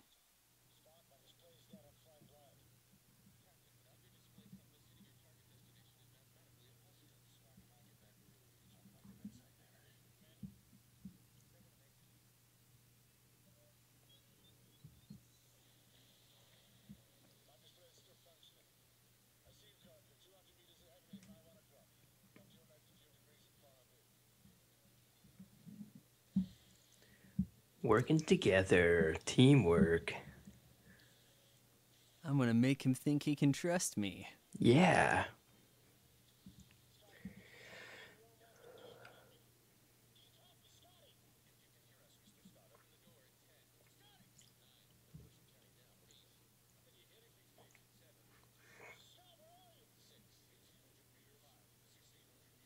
I don't know that guy's story.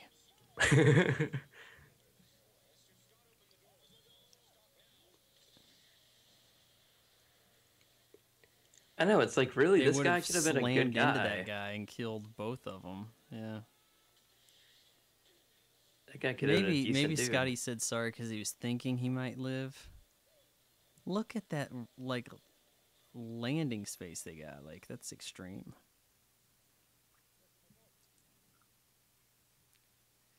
Can you imagine the bruises you would have had? I mean, even if Oh, that yeah. worked. It's my superhuman friend. It's not like they just went tumbling on a mat. This is like hard surface.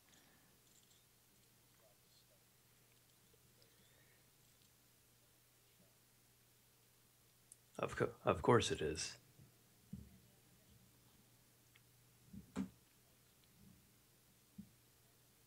I need to tell people on screen more. This pissed me off. It's like we put a Skype call into the original Spock Space to time with give old Spock. us, yeah, space FaceTime with Spock, just to give us tips on the previous time they made this movie. You know, while he was at it, he should have given tips about everything else that happens too, and just saved them a bunch of time. What the hell happened to the Klingons? That guy was in Avatar.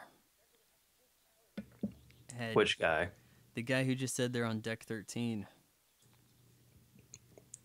Good eye, sir. Good eye. He was on Avatar. He gave like a little bit of a I'm a sergeant, drill sergeant speech kind of thing when they were landing on Pandora.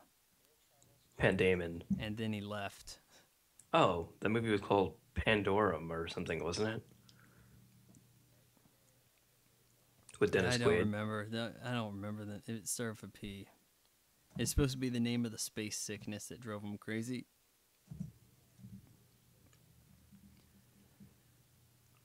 Okay, I'll let you know a secret. He said his name's Khan. Yeah, that's a big deal. Okay.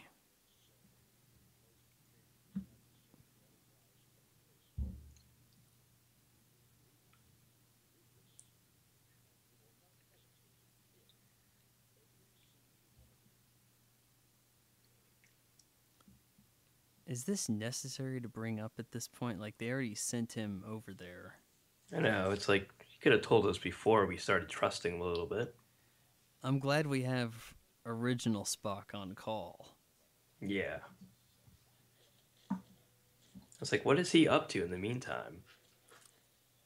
Benedict Cumberbatch, no muscles, extreme fighting ability.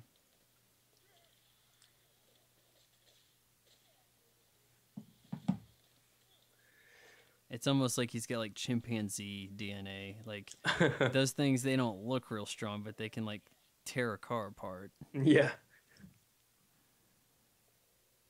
He already vanished because he got Sonic the Hedgehog DNA too.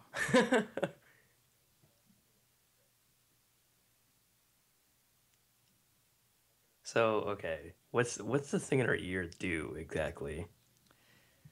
I think she's like scanning and listening essentially for the radio. Like there's all these different signals coming to the ship and she just tells them about the ones that might be urgent. Oh, okay.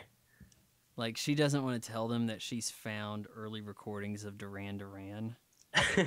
She's like, no, there's a frequency over here where the ship's hailing us. We better talk to that one. I'm going to go back to listening to the Bee Gees.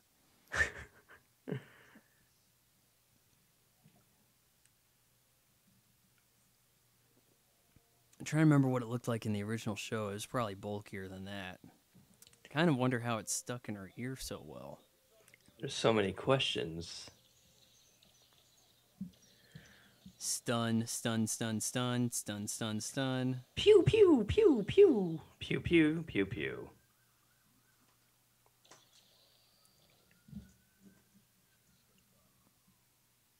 And pew. Didn't see that one coming, did you? So he can take a bunch of punches, but he can't take one single stun. I don't know. Well, it's kind of like when you're watching Collateral Damage and Arnold Schwarzenegger gets hit with the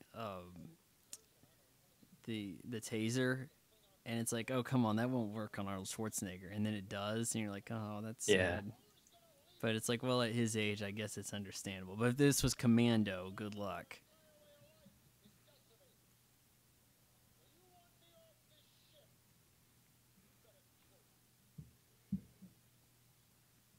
But he will.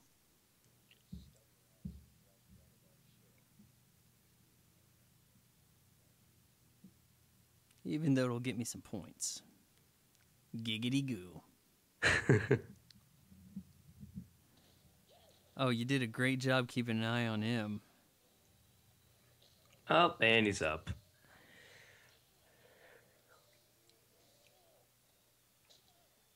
So angry.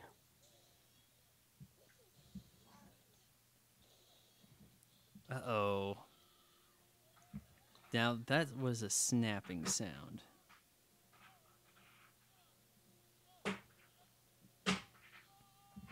Okay, he's getting his brain crushed out like it's the scene from... Was it Gladiator went down like that too? Blade Runner did. Yeah. Oh my god. He just got Tyrell Corporationed.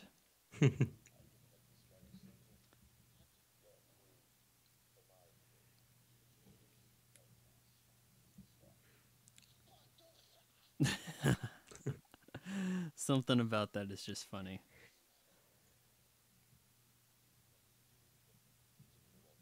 Now, is that an unusual amount of hair for a Benedict Cumberbatch? Like, isn't he usually more baldish? Oh no no. He had longer hair actually, because in Sherlock he had like a long kind of mop of hair on his head. Ah.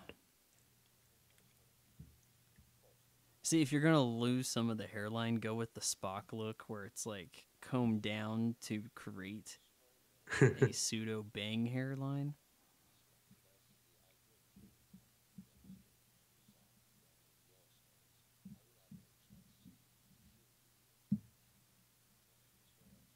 Which is what I keep threatening to do.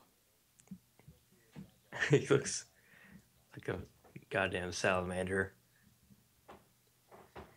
I'm gonna tell you exactly how I'd kill your crew.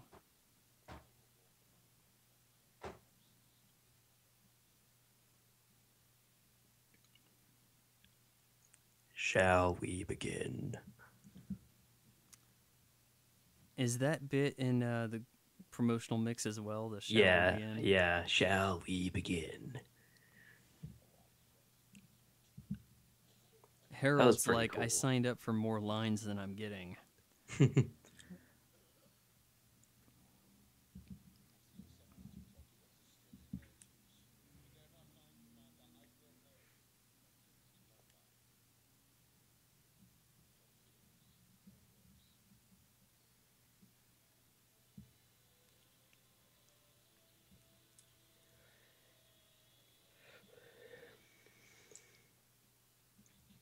Now, do you know how they do Spock's eyebrows? No. But they call it soaping eyebrows. They apply like a bar of soap over eyebrows, and you put it on thick enough, it ends up kind of clinging to it, taking a shape like skin. And then they cover up his eyebrows completely. Then they apply the fake eyebrows on in that arch. So they don't actually trim his eyebrows off. Oh.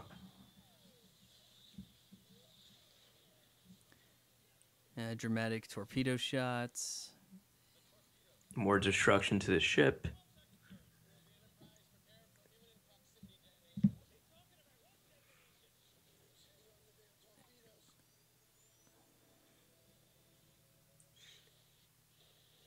Arming your torpedoes from within side.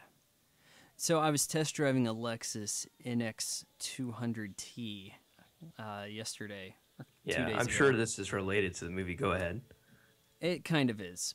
They had this service on there called Inform, where you could actually shut off your car from your phone. Oh And that wow. seems unnecessarily dangerous. Like, can't you imagine Lizard Squad going, oh, wouldn't it be Oh great yeah. if we just shut off a lot of cars on the highway? Yeah, that's a Now, little an older sketchy. car doesn't have that technology built into it to cause that kind of problem. But new stuff, if everything gets unnecessarily wired to the web, you end up with a lot of torpedoes blowing up inside of ships. Related to the movie, Exactly. check and mate. I commend you. I commend you, sir. There's a nice rack focus there as Oh, we went look, from the alien to aliens. Spock. I love Star Trek, man. They the last two movies they always make a point to show you that there's aliens in the movies. Well, in the previous movie, I thought they did a better job of showing the aliens as not looking as human. In the Star Trek shows, it's like the aliens are essentially humans with a different head. Yeah.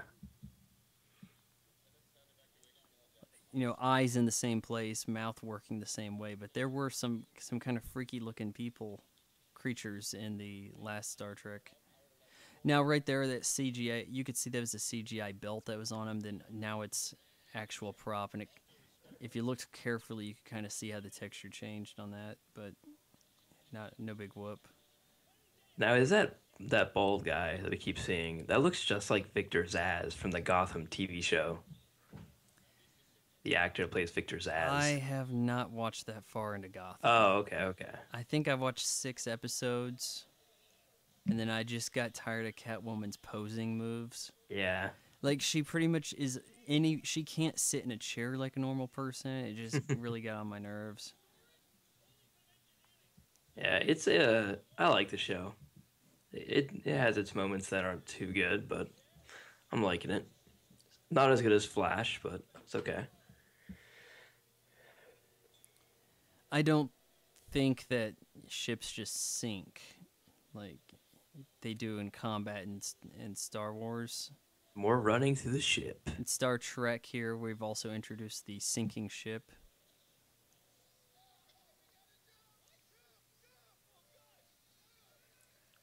Come on, Scotty, you're known for your jumping. May have to look up, see if that guy plays Zaz. Look at this. This is not what the engine room should look like. I think in the original, I'm saying original, but the 2009, they had a beer, some like microbrewery was used as the engine room, and I'm not sure if they got the same place for this movie or not. I don't think so. I think they went somewhere else. Well, they definitely show more of the engine room in this movie than the last movie. Way more. Well, remember how there was all those tubes with the liquid? I Yeah. think that had to do with the beer, how it was set Yeah. up. And And Scotty got stuck in one. Look at Scotty being a hero. Oh, it's Anton. yeah, he had Uh, to do something. yeah, he's like, I'm also in this movie. Yeah, I happened to be walking around at this point, not falling to my death. I want to see Anton Yelchin do some action scenes. I want to see him fight, which I doubt he can do, Well, but there was a film that he was in that played at my film festival called Rudderless, where he played guitar and sang and actually did all right. You might want to check that out. Has one of your rudderless. favorite actresses in it for a very brief moment, Selena Gomez. No, but I do want to see that movie. Crudup or whatever Yeah, is in that. he was really good, and it's the first movie directed by that ugly guy from Fargo. Can only be either William H. Macy William or H. Macy, oh, what's yeah. him? Okay, Actually, there were several ugly guys in that whole Fargo. movie's full of ugly dudes Yeah, and come to ugly think of women. it, I wasn't very descriptive. Because you got to remember Steve Buscemi is in that movie. Oh yeah, he hardly even looks human.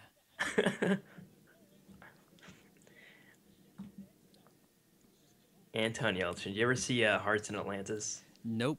No, Oh man, he's I'd kind of been meaning to watch that though. pretty good movie. Pretty solid flick. It looked kind of interesting. I used to see the box all the time back when I worked in the video Yeah. store. I don't know. I mean, it's good. I like Stephen King stuff, so. Yeah, me neither. I said I do, though. Yeah, but I said me neither. Actually, I watched some 70s movies and I recorded a run rant on this yesterday. Not a run rant, but a jog vlog Yeah, on guys, you can Carrie. check him out. John, what is it called? Fawn Jog Vlog. Check it out, guys. Little plug. Go But ahead, Fawn. I watched Carrie and I thought it was really good. And Carrie's awesome. I'd watched several 70s movies that were recently put on Netflix and they were mostly terrible. The Carrie remake was awful. I assumed. It was awful. It's So on it's- Netflix. I may, torture myself. Now look yeah. at this. Look how oddly complicated this device that people may occasionally have to walk to do some kind of maintenance. God, they did I not love it. think that through. And he just walks up to it and he kicks it back in place. What are they honestly sinking from, anyways? It's a sphere, some sort of atmosphere of some sort. Yeah, Stratus- this is so terrible because it's like a little bit of a role reversal, a play on the ending of Star Trek 2. Instead of Spock going in here to do the sacrifice, we have Kirk, and then it just I was face palming my way all the way through their little speech exchange as they continued ripping off and soiling the reputation of that fine film.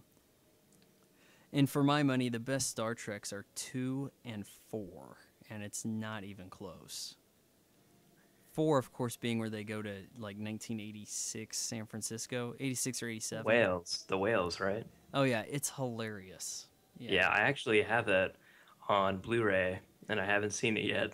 I've got it on DVD. I gotta have to watch it. Okay, so him doing this though, is this happening because something that happened in the first movie? Because it's supposed to be an alternate universe or timeline or something. What do you So, mean? well, because in the first movie, the timeline was changed or something. So wouldn't there be a reason why he's doing this rather than Spock? I mean, I just don't It's understand. almost like it plays with destiny Yeah, in a way that doesn't even it's not even really the same circumstance. like a butterfly effect or something.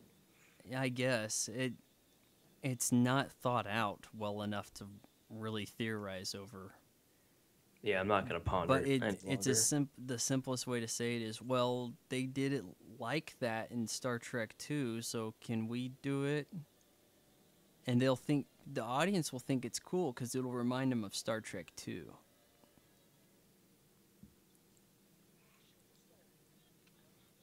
Is the Yeah, next one going to be an Into movie? I mean, how are they naming these things at this point? Star Trek I don't know. 3 is going to be called what? Star Trek Into Rebootness? Into Gorn territory. Yeah, that was the same thing. You better get down here. Better hurry.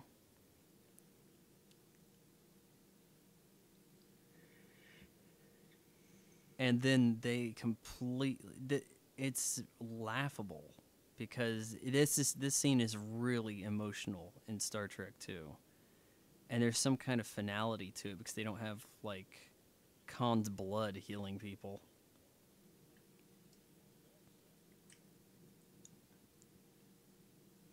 Simon Pegg showing his range. I think Bones was involved in this, though. They had McCoy telling him not to do things. Except Simon Pegg is more of a audience favorite, I guess, than Carl And Urban. J.J. Abrams kind of shows here that he can't do drama. One of the scribes on this, the worst writer working today, Damon Lindelof. A Pandamon, if you will. He completely destroyed Prometheus. And Oh, I know. yeah. But the weird thing about that is it's like the Alien franchise, you're kind of thinking 3 ruined it, but on its own, 3 is actually pretty well made and everything. And then even at the 4th one, you have who will later be an esteemed director on that. And then you start to get to like the Alien versus Predator stuff, and it's like, oh, you know, people hate those, and you kind of think it can't get any worse. And then Prometheus happens. Damon Lindelof, the guy who thought it'd be hilarious to string people through like 5 seasons of a TV show just so that they can find out that it was all fake the whole time, that everybody died on the plane crash, and here he is going, well, I'm not too creative. How about if he just says like what he said in the other movie 30 years ago? Yeah, that'll be a good idea.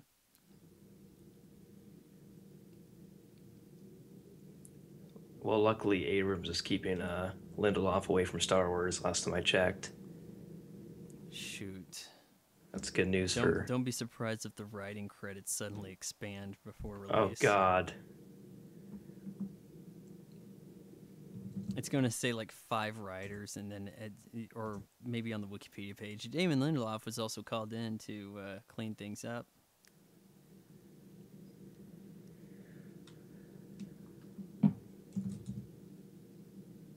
The hand gesture doesn't make quite as much sense from the other side of the glass.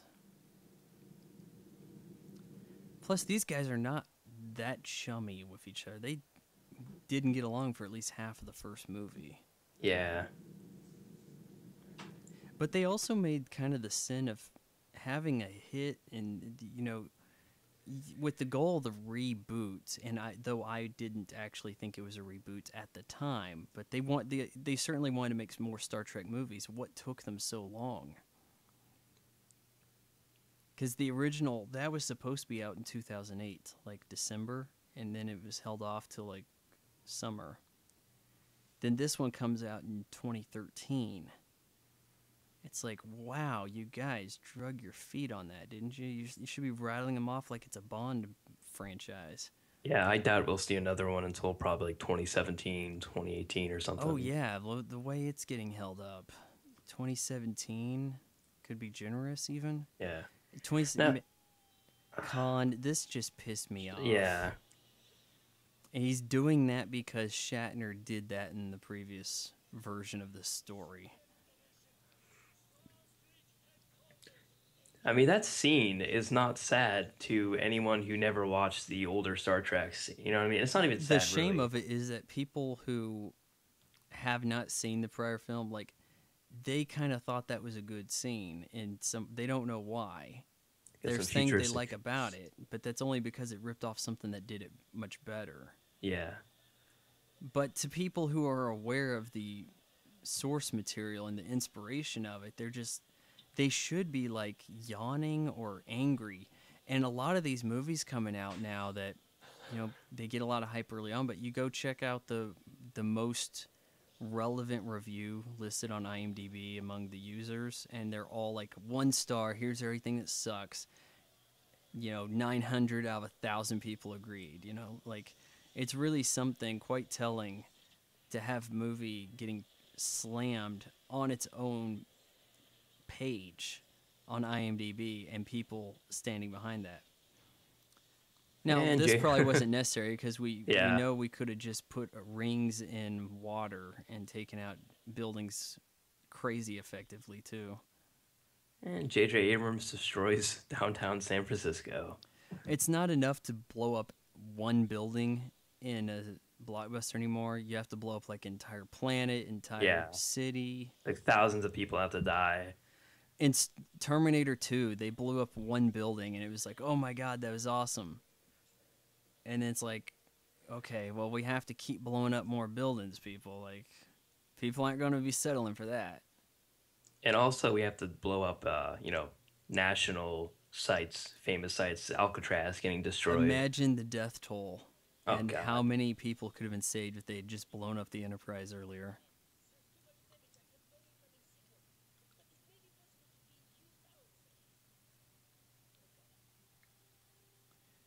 This does set up an interesting scenario. It's like, who's stronger, Spock or Khan? We never knew.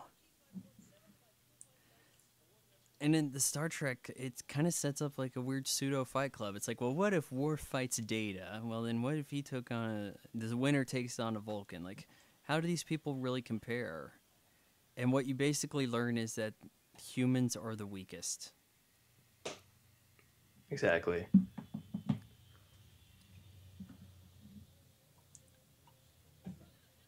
Could have maybe shot at him while he was, I don't know. Standing right there. They look to be about the same speed. Not Usain Bolt speed, but okay.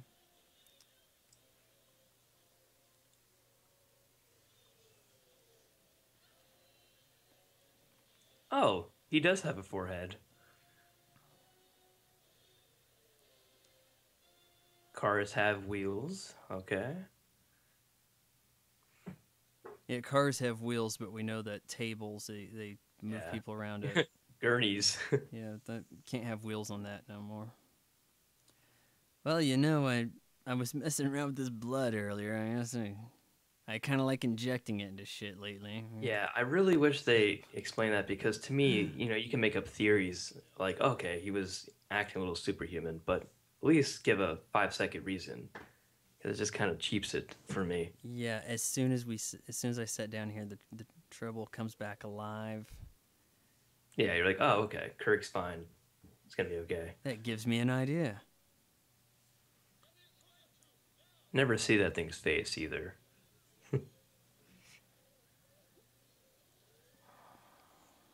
Look how fashionable everybody is in San Francisco in the Oh yeah. future. Like, I don't see any weird hipster bearded punks with plastic eyewear.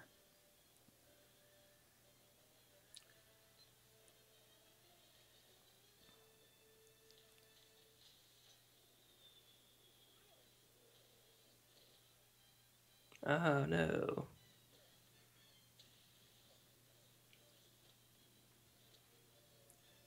It would depress somebody if they were into these movies and then watch the other, like, dozen Star Trek movies. And they would just be like, wow, there's no action. I do like how they threw that Vulcan grip in. That was pretty cool. Yeah. This The movie still Vulcans sucks though. have a few moves of their own, like they got the mind meld. Yeah. He did a little bit of that earlier. I don't think they really got a lot out of it. No. This looks good. I mean, I didn't pay attention to the Oscars, so I don't know what won compared to this. In the effects, do you have any idea what won effects last year? Last year, I feel like this did, but No, this was nominated. yeah.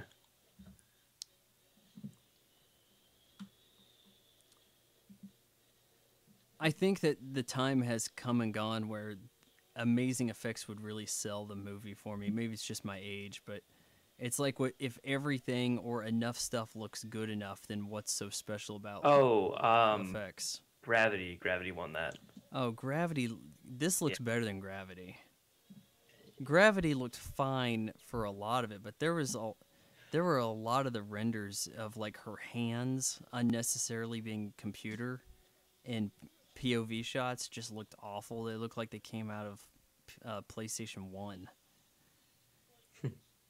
I mean, it has a certain unique factor to it. I think it probably got the edge for that, whereas this is a sequel.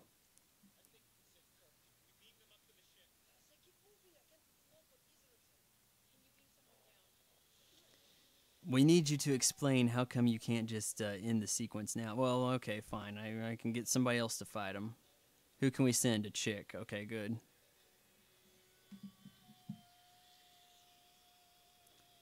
I am the translator. I'm perfectly qualified. Didn't just one shot knock him out or close Yeah. to it? Yeah. Unless he was faking it, but who knows? I think to some degree he was faking it. Yeah. But now they're just whooping up on him like he's some end of level boss. Like this is Streets of Rage. We could use some more beat 'em ups. Like, there's Yeah. a lack of genres in gaming right now. There are driving games, there's FPS games, and then there's Grand Theft Auto clones, and that is it. And quick time games like Walking Dead.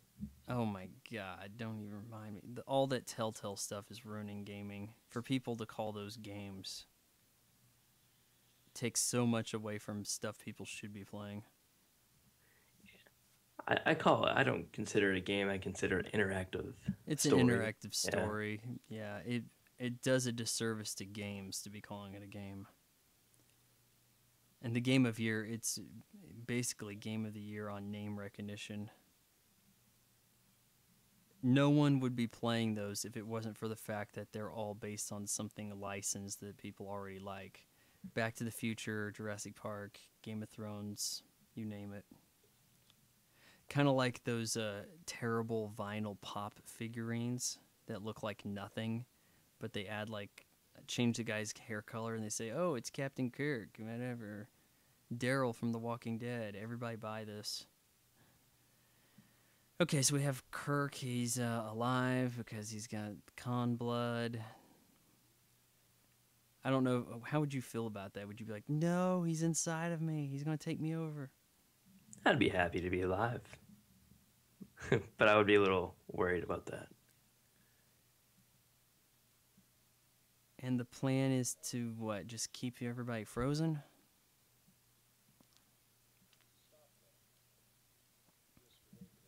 I mean, imagine if you unleash those. It seems to me that keeping them in this state just leaves them as like a ticking time bomb to be unleashed on whoever is unfortunate enough later on. Yeah, I don't want to see Khan anymore in any of these movies. And what are the odds he gets brought into the Star Wars fold? Oh God. Well, he isn't Benedict Cumberbatch, isn't he in the Star Wars? I feel like he is. I don't believe he is officially in the cast, but then again, he wasn't officially Khan here until the movie comes out.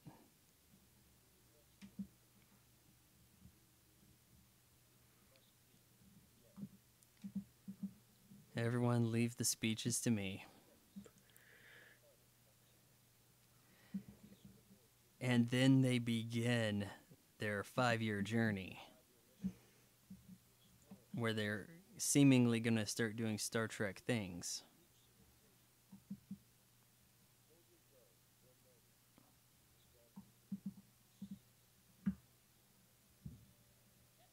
Any idea what the plot is for Star Trek Into whatever's next? No, I don't know if they released anything about that yet.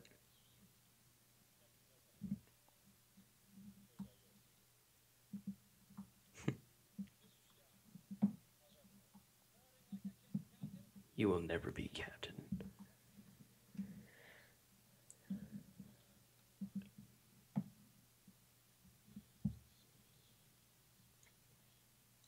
Oh, you know what? I wanted to talk about this earlier. The director of the new Star Trek is actually Justin Lin from Fast and Furious. I Yeah, feel like he really brought new life into the franchise with Tokyo Drift. yeah, that was pretty good. I love that movie. I have watched Tokyo Drift on cable. Like, it is almost the new Predator. Like, if it's on Yeah, TV, you end up watching it. I think Predator is like the perfect cable movie. exactly. But Tokyo Drift really had, okay, the beginning's terrible. Like, the part in America is awful. It's like, okay, Yeah, come on, that Rust Bucket versus Viper, right? I mean, though it is a kind of nice race, but everything that leads up to that, it's just like, come on, this is lame. Whoever wins gets me. I hope he has better dialogue to work with in the new Star Trek. Here's the original Star Trek theme song at the end. When people are leaving the theater, that's when you shove some of this stuff in there for the diehards. I kind of feel like it's sort of a backhanded compliment, though, to be like, oh, hey, yeah, we included you. Did you sit through the credits? There you go. It's written by it's Damon kind of a fuck you. Lindelof. Yeah, Pan Damon awesome. Lindelof. Yeah. If I haven't checked, but if he's at all connected with the new Star Wars, surely there's gonna be some kind of riot. I know something is gonna go wrong. Something is gonna go batshit insane with the new Star Wars. Just people can't put a finger on what it's gonna be just yet. Like maybe it's gonna be Luke Skywalker is the new evil. I mean, it's just something to I think really that'd be upset awesome. everybody. No, just something that we like. And that's out of character for who and who, whatever. I already know that Han Solo is gonna be dressed like Mal Reynolds from Firefly.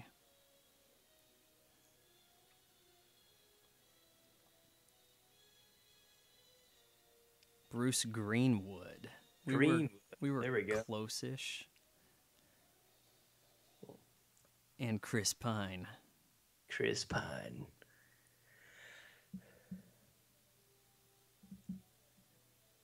Well, what do you think, Vaughn? And now Is this it better music, God, I'm than trying to the remember '09 how. version? Okay, so we had it was kind of like the Star Trek original series music followed by a bit of the second movie's music. You know, the first movie, Star Trek the Motion Picture, the theme for that is used. Most people think of it as the Star Trek Next Generation theme. All right, so how much did this movie suck to you? Uh, I don't, I wouldn't say it sucked. I don't like it as much as I like the first one or the, reboot, if you will, the 2009 version. I mean, it's just some of it just felt cheap. I don't like that they went back to Wrath of Khan, because in the last one that he did, it didn't really, rip off too much of the older series. It was a lot different. But I don't know. I like Benedict Cumberbatch as Khan. Honestly, I thought he did a pretty good job as Katie and Kelly a Cockrell. villain. Those were the two twins. Oh, okay. One of whom I pissed off. Yeah, Yeah. I mean, I don't know. It was a good movie. It's I gave really it a 5 out of 10 on IMDb. okay. But the thing is, like these movies anymore, you get like $190 million budget. Yeah. There are the checks and balances to keep it from being a total RoboCop 3, but you have to be alarmingly disappointed with the direction things go in the writing, and I think a lot of the rest of the movie suffers as a consequence to that. I mean, as long as you go into this movie not, as a Star Trek fan, if you're not That's the expecting problem. it They're to tail, making Star yeah, Trek movies for non-Star Trek fans yeah, and I don't because like that. they see that as there are more Star Trek fans than there are Star Trek fans. So if we Exactly. get them to like the movie instead, we make more money, and it's all about grabbing money. With Yeah. Star Wars, isn't there enough Star Wars fans they can make a Star Wars movie for Star Wars fans? Yeah, and that's why I'm actually looking forward to that Star Wars movie is because I think that they're gonna make it for the fans, and therefore, because there's so much more Star Wars fans and Star Trek fans, I think. So I'm looking forward to that. This movie, it's a good movie if you don't know anything about Star Trek lore, which to me, I don't know a ton about Star Trek lore. I know enough to get by in life, which is none. You don't need any. So, I mean, I like the 2009 version immensely. But, now I go back and I watch the older Star Trek movies and I see where they're ripping off those movies and I don't like that. But, you know, I give this movie like a 6 out of 10, honestly. If I first came into this movie without any knowledge, I'd give it like an 8 out of 10 because I'd be a, generic It can be moviegoer. difficult to grade movies today when there are so many movies that are reboots, remakes, rehashes, and you have to go in with some knowledge of what they're stealing from. And if you don't, then you don't know how unoriginal it can be. So there's a lot of caveats to actually being a critic and a lot of considerations. Somebody was asking me about video games today, getting all up in my face because they like to buy the game ahead of time along with the guide. And I'm like, you don't need the guide. The internet exists. Like, what the heck? But he's like, no, if it's a game I know I'm going to like, I go and get the guide. And I'm like, how do you know you're going to like it if you haven't played the game yet? And when I read up on it, I'm like, well, you read up on any of that stuff, it's going to give you an opinion before you have time to form your own and ruin the story for that matter. If you watch trailers now, you can ruin the story. So it's a bad deal for everybody, really. I mean, maybe just watch the teaser and then look for the day it's going to come out, and that's about it. I've gotten about to the point where if there's something I thought about watching later and I see a TV spot for it come on, I shut my eyes and then start humming Duran Duran. And that's all you can do because nowadays trailers aren't, put out there to tease you. They have to put a separate teaser to tease you now, which I don't like. I like being, just intrigued. Like, okay, that looks good. I'll see it. I don't want to know, oh, I'm Somewhere looking the forward bean to counters that. decide that intrigue doesn't sell, that people need to know exactly what they're getting, and they show you the ending of the movie in the TV spot during the Super Bowl. So it's tricky. It's hard to be Yeah. a movie fan today if you can still be one. Okay, guys. Well, we've made it through a lot of the credits here. I was gonna try to name a whole bunch of Jews, but I see a lot of Asian names. Um, TD Lei Zhang, Lei Lei Zhang. Zhang. I think that's actually pronounced John, but yeah. Well, we know one Jew, Damon Lindelof. Oh well, we know two, J.J. Abrams. Oh, of course. But oddly enough, we our leads were Jewish in the original uh, Kirk and Spock, and not so here.